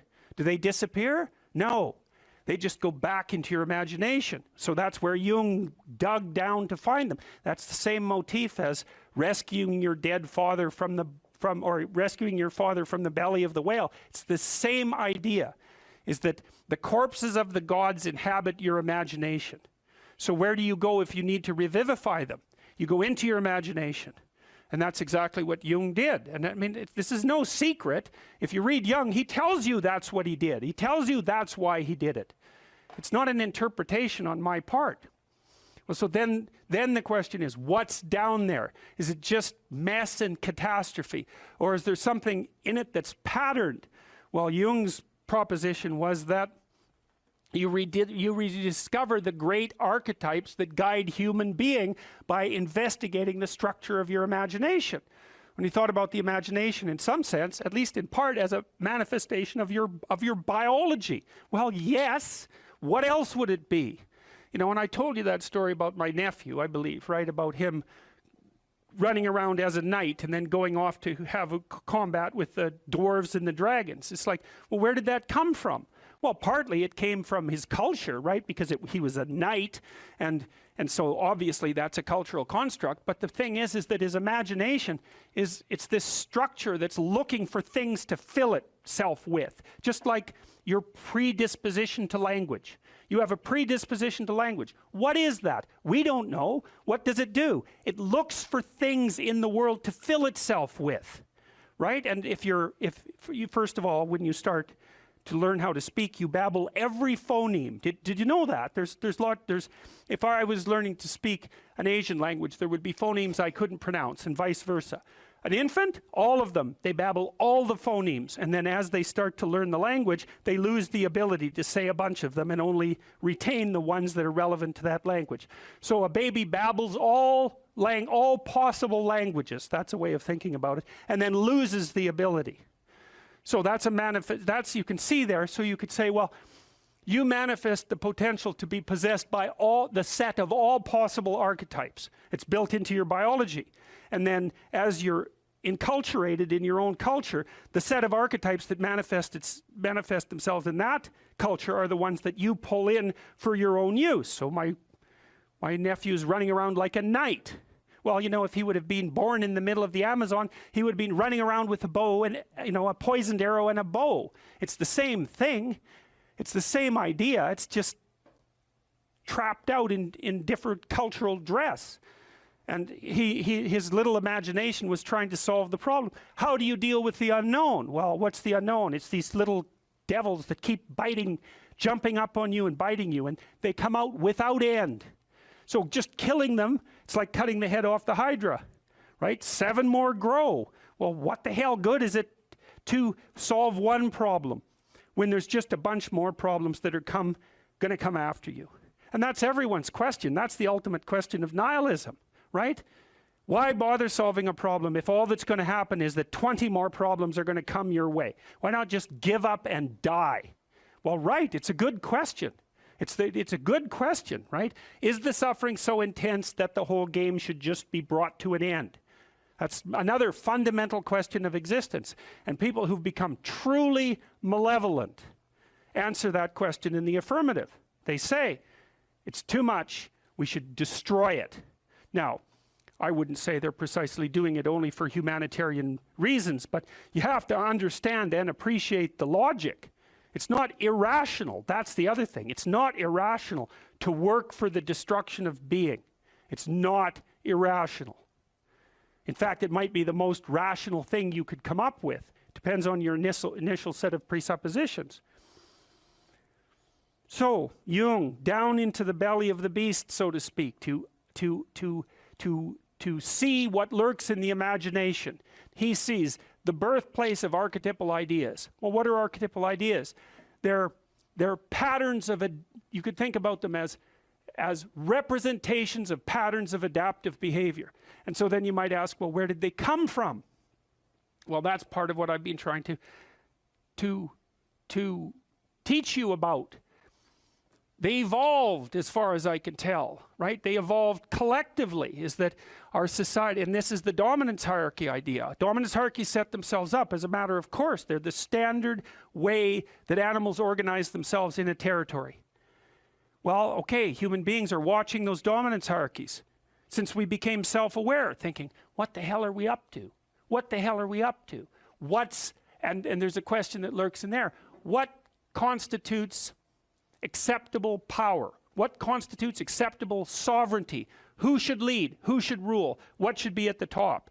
Well, we talked about that. The Mesopotamians figured that out. Speech and vision. That's Marduk. Speech, vision, and the willingness to confront the terrible unknown. That's what should rule. Well, what? Is that an arbitrary idea, or is that a great idea? How could it be any other way? Well, that's what human beings are like. And I don't think that you can read the Mesopotamian story and understand the reference, which isn't an easy thing to do, and fail to draw that conclusion. Marduk has eyes all the way around his head. He speaks magic words. He goes off to fight Tiamat, the dragon of chaos. Well, what's that? That's the reptilian predator that lurks in the unknown. Well, is any of that, is there anything about any of that that stands in opposition to what you would presume if you were just analyzing our situation from a purely biological perspective? We're prey animals, we're predators. We've been threatened by reptiles forever. Why wouldn't we use the predator that lurks in the dark forest or the water as a representative of the unknown? Why wouldn't we harness that circuitry? We already have it at hand, and even more to the point, how could we do anything else? It makes perfect sense. Well, so then you might say, well, what would you want to be king? You could say king of the world or king of your own soul. What do you want to subordinate yourself to? How about your heroic willingness to encounter the unknown and articulate it and share that with people? There's no nobler vision than that. And I don't see that it's merely arbitrary. And it's not merely arbitrary too, because if you do that, to the degree that you do that, assuming your society isn't entirely corrupt, you will be successful.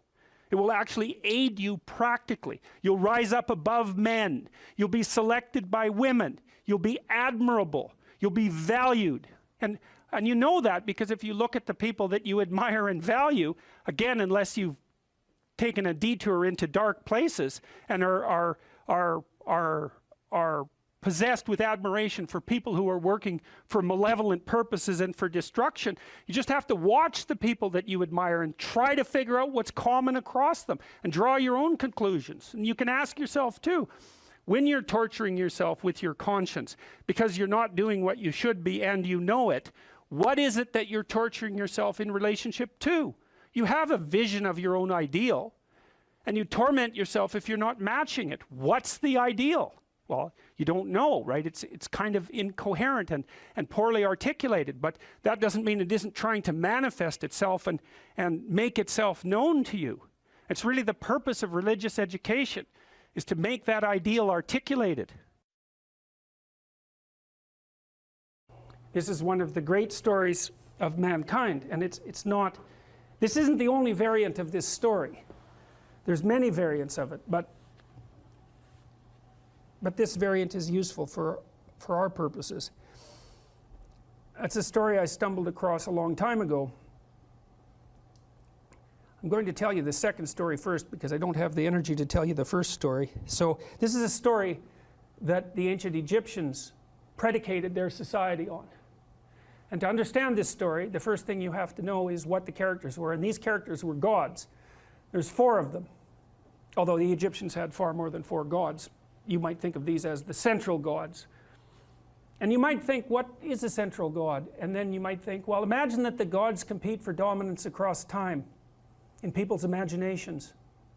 And some gods win. And they occupy the primary position of dominance in the hierarchy, in the dominance hierarchy of gods. And those are ideals. And ideals compete across time for dominance. And they're embodied.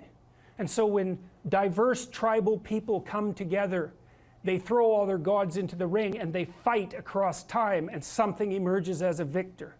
And that's the emergence of monotheism out of polytheism. And it parallels the development of a unified morality within each of us as we develop across time. And the God that emerges as dominant across time bears a substantial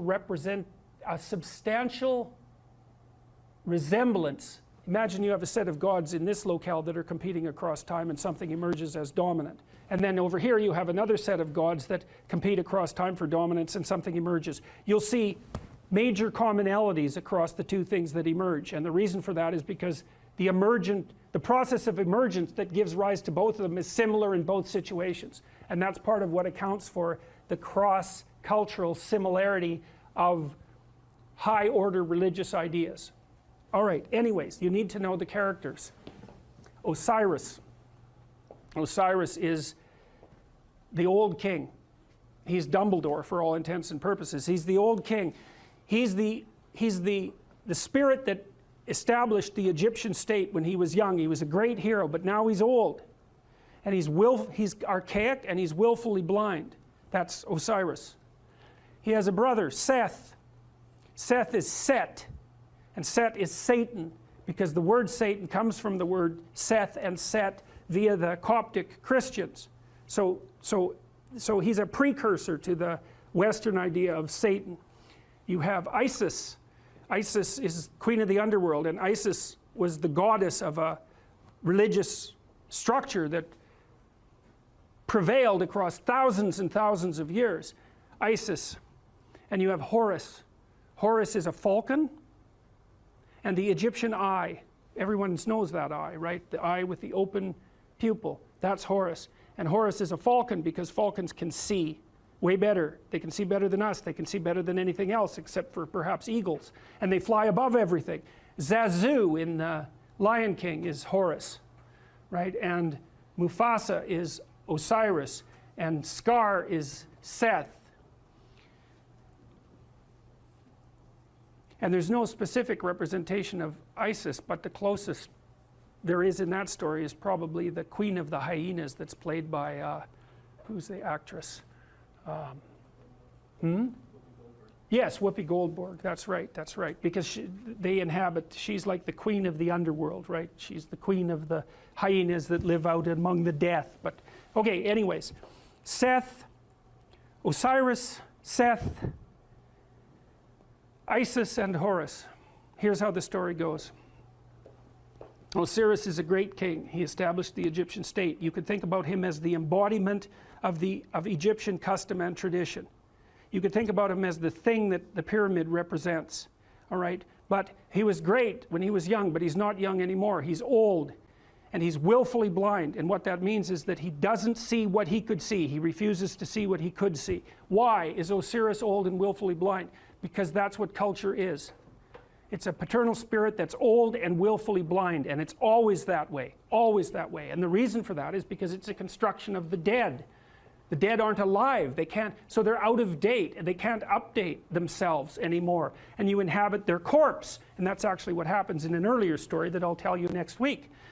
The early Mesopotamian gods inhabited the corpse of their father, roughly speaking. Anyway, so Osiris was great and when he was young, but he isn't young anymore. He's old and he's willfully blind. He won't look where he knows he should look. He doesn't have the energy, or maybe he doesn't have the spirit. His brother Seth is not a good guy, and Osiris knows it, but he underestimates his malevolence and power. And so Seth wants to rule the kingdom. So what does that mean? It's easy. Every stable society is threatened by willful blindness and malevolence, always.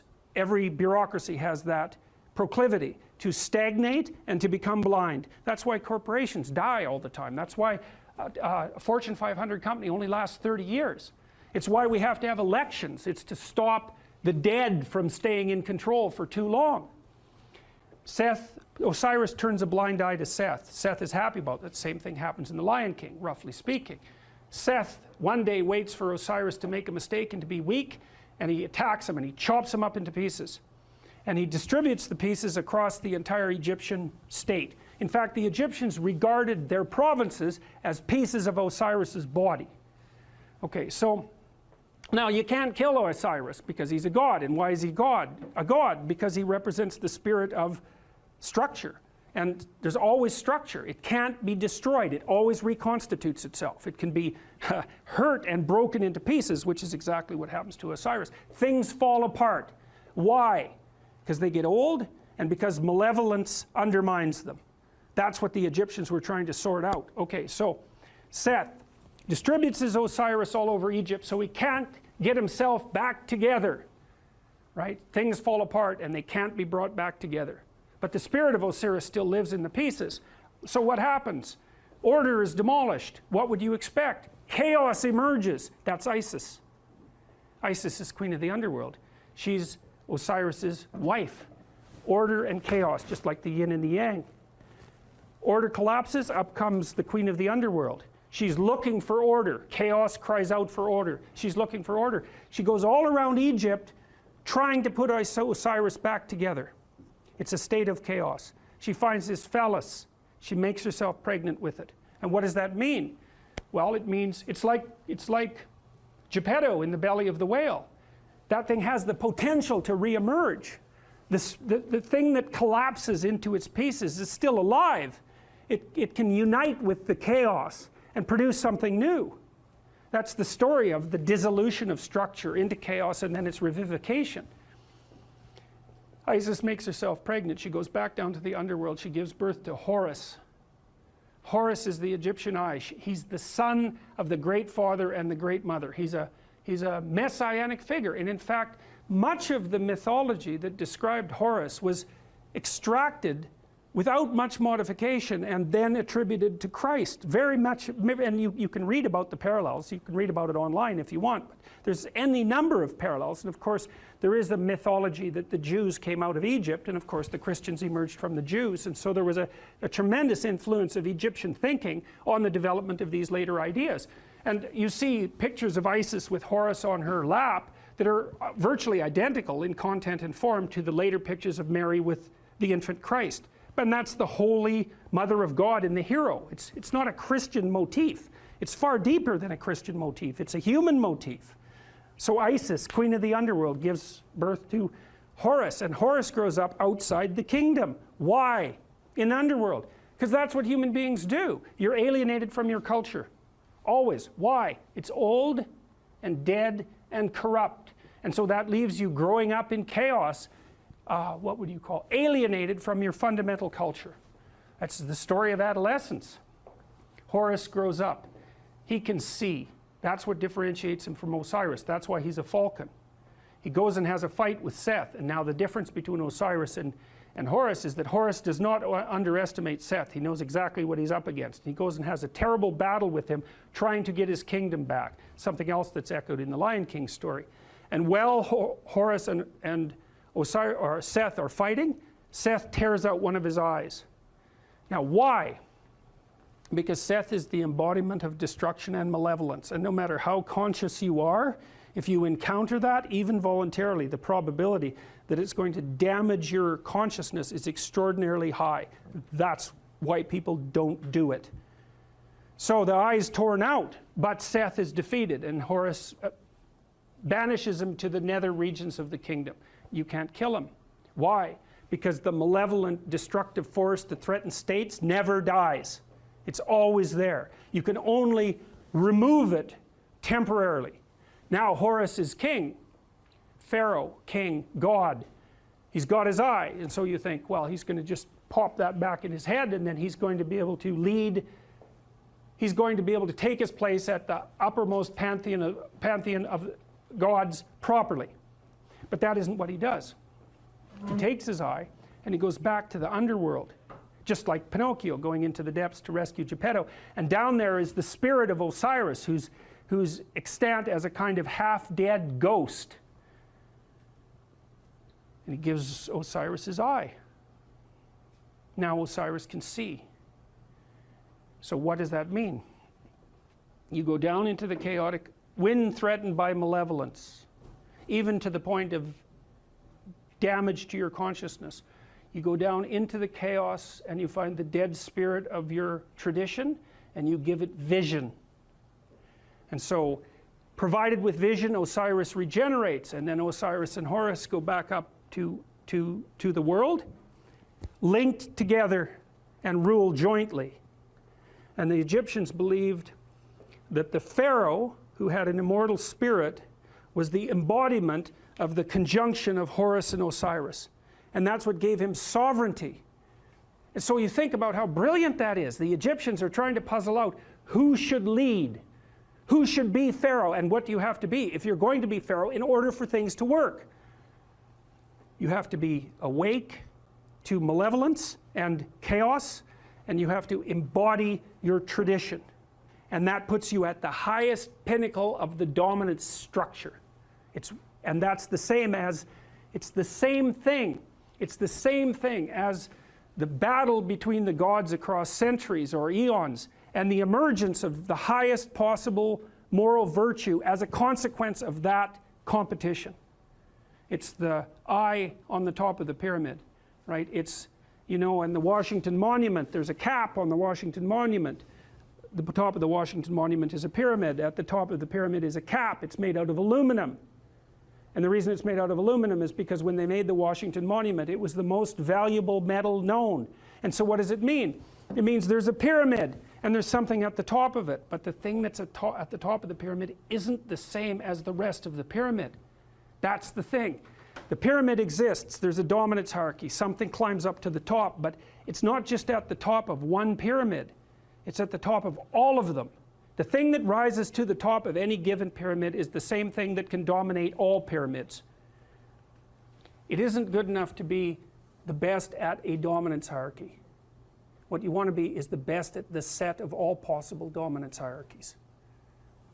Right. And that's the thing that's gold at the top of the pyramid, and that's the eye. That's what the Egyptians figured out. And what does that mean?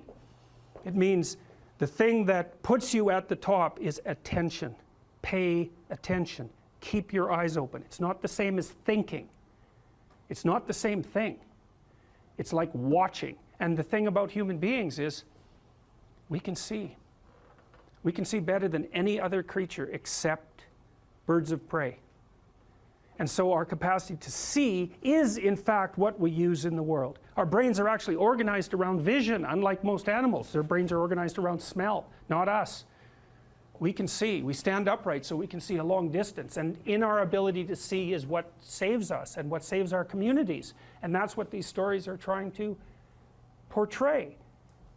And you might say, well, why didn't people just say so? And the answer to that is because they didn't know. It took a long time to figure it out. Forever. It's taken forever to figure it out. It's part of what I hoped when I wrote this book, and part of the reason that I'm teaching it is because it seems to me that it would be useful for everyone to actually understand this instead of just having it told as a story. It's like, that's great, man. Yes, you need the story. But why not also just understand it?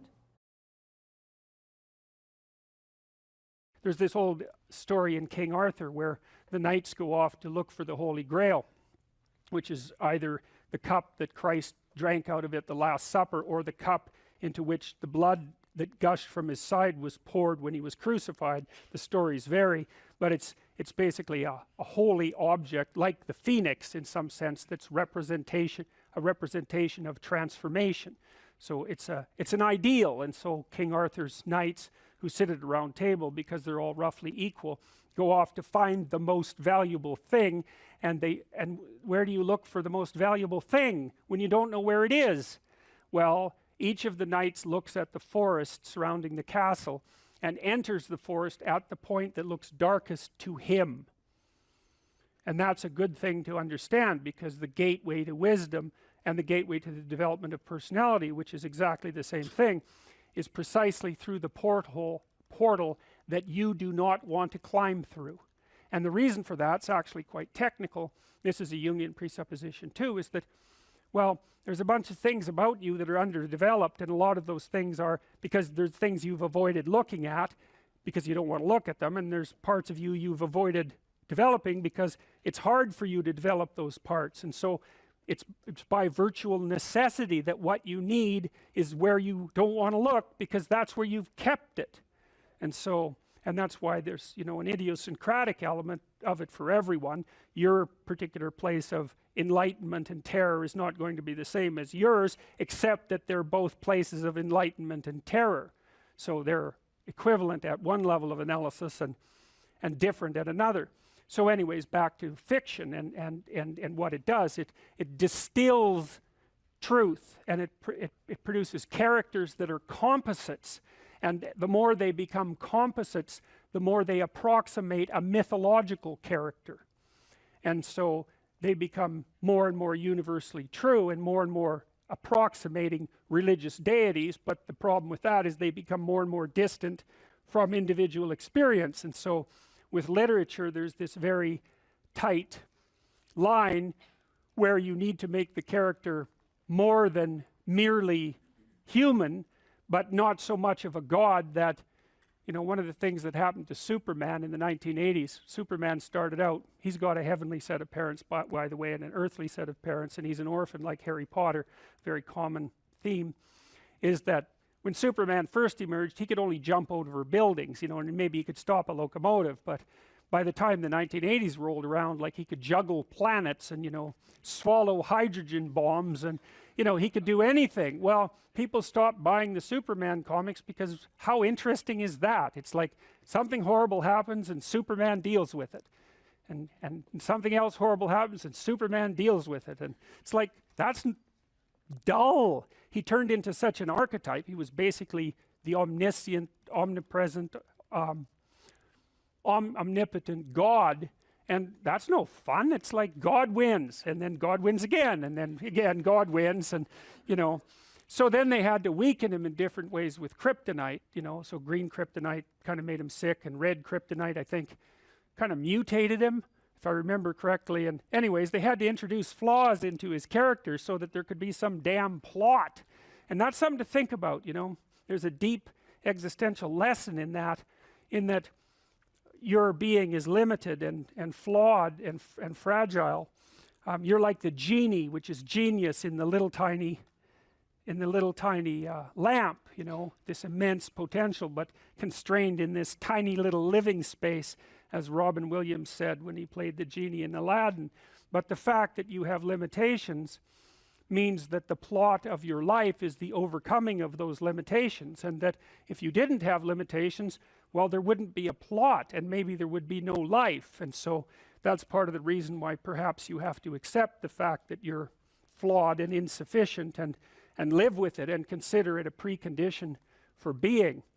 it's at least a reasonable, it's a reasonable idea. So anyways, one of the main characters is the country, the known, the explored territory. We went over that a bit, and it always has two elements. I mean, your country is your greatest friend and your worst enemy, you know, because it squashes you into conformity and demands that you act in a certain manner and reduces your individuality to that element that's tolerated by everyone else, and it constrains your potential in a single direction, and so it's really tyrannical. But at the same time, it provides you with a place to be and all of the benefits that have accrued as a result of the actions of your ancestors and all the other people that you're associated with. So there's the good tyrant or the bad tyrant and the good king, and those are archetypal figures, and that's because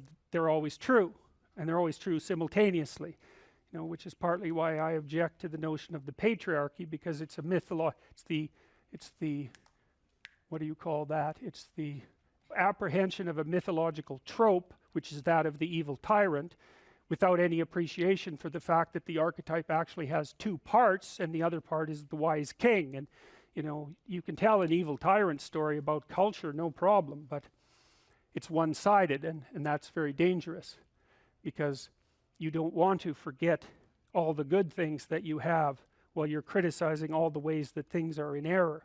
That's a lack of gratitude, and it's a lack of wisdom, and it's founded in resentment, and it's very dangerous, both personally and socially. I told you that Captain Hook is a tyrant because he's got this crocodile chasing him, and the crocodile has a clock in its stomach, and that's death. It's like, obviously, right? Tick, tick, tick, tick. And it's a crocodile, and it's under the water, and it's already got a taste of him, so he's being chased around by death, and that makes him terrified and resentful and cruel and bitter, and so he's a tyrant.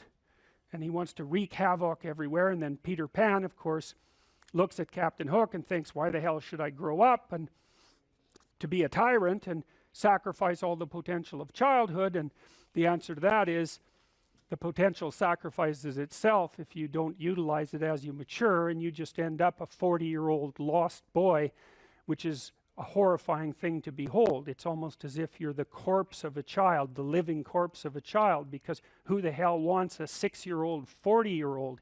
You're a little on the stale side by that point, and not the world's happiest individual.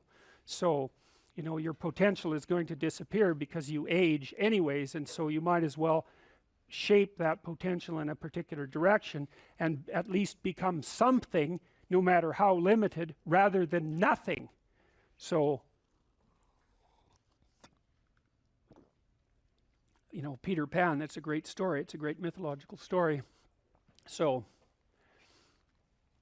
well, so let's talk about tyrants. Well, not only are they mythological figures, but they exist, and they tend to be deified. I mean, Stalin was, for all intents and purposes, God the Father in Soviet Russia, although he was pretty much only the worst elements of Old Testament God, who was, you know, constantly smiting people and wiping out populations and doing all sorts of things that seemed to be quite nasty. But nonetheless, you know, people worshipped him in many ways, and he's a representation of just exactly what goes wrong when things really go wrong, when people stop paying attention and when they all lie. Because one of the things that characterized the communist state was that no one ever got to say anything they actually believed, ever.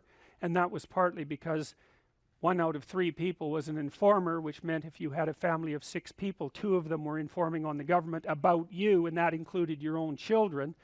And if you were an informer, you were often amply rewarded by the state, so that if you lived in an overcrowded apartment building with 3 families in the same flat, and you informed on, you know, the woman down the hall that you didn't like, she got shipped off to the old concentration camp, and you got her apartment. And so that was a lovely society, and it only killed about 30 million people between 1919 and 1959. So that's what happens when the archetypal structure gets tilted badly, when people forget that they have a responsibility to fulfill as citizens, as awake citizens who are capable of stating the truth, and the archetype shifts, so there's nothing left of the great father except the tyrant, and let's not have that happen. I mean, the one on the right is really interesting because consciously or unconsciously, you know, there's Stellan surrounded by what is for all intents and purposes fire. You know, he looks like Maleficent in Sleeping Beauty when she shows up at Aurora's christening. You know, she puts her arms up in the air and green fire surrounds her. It's like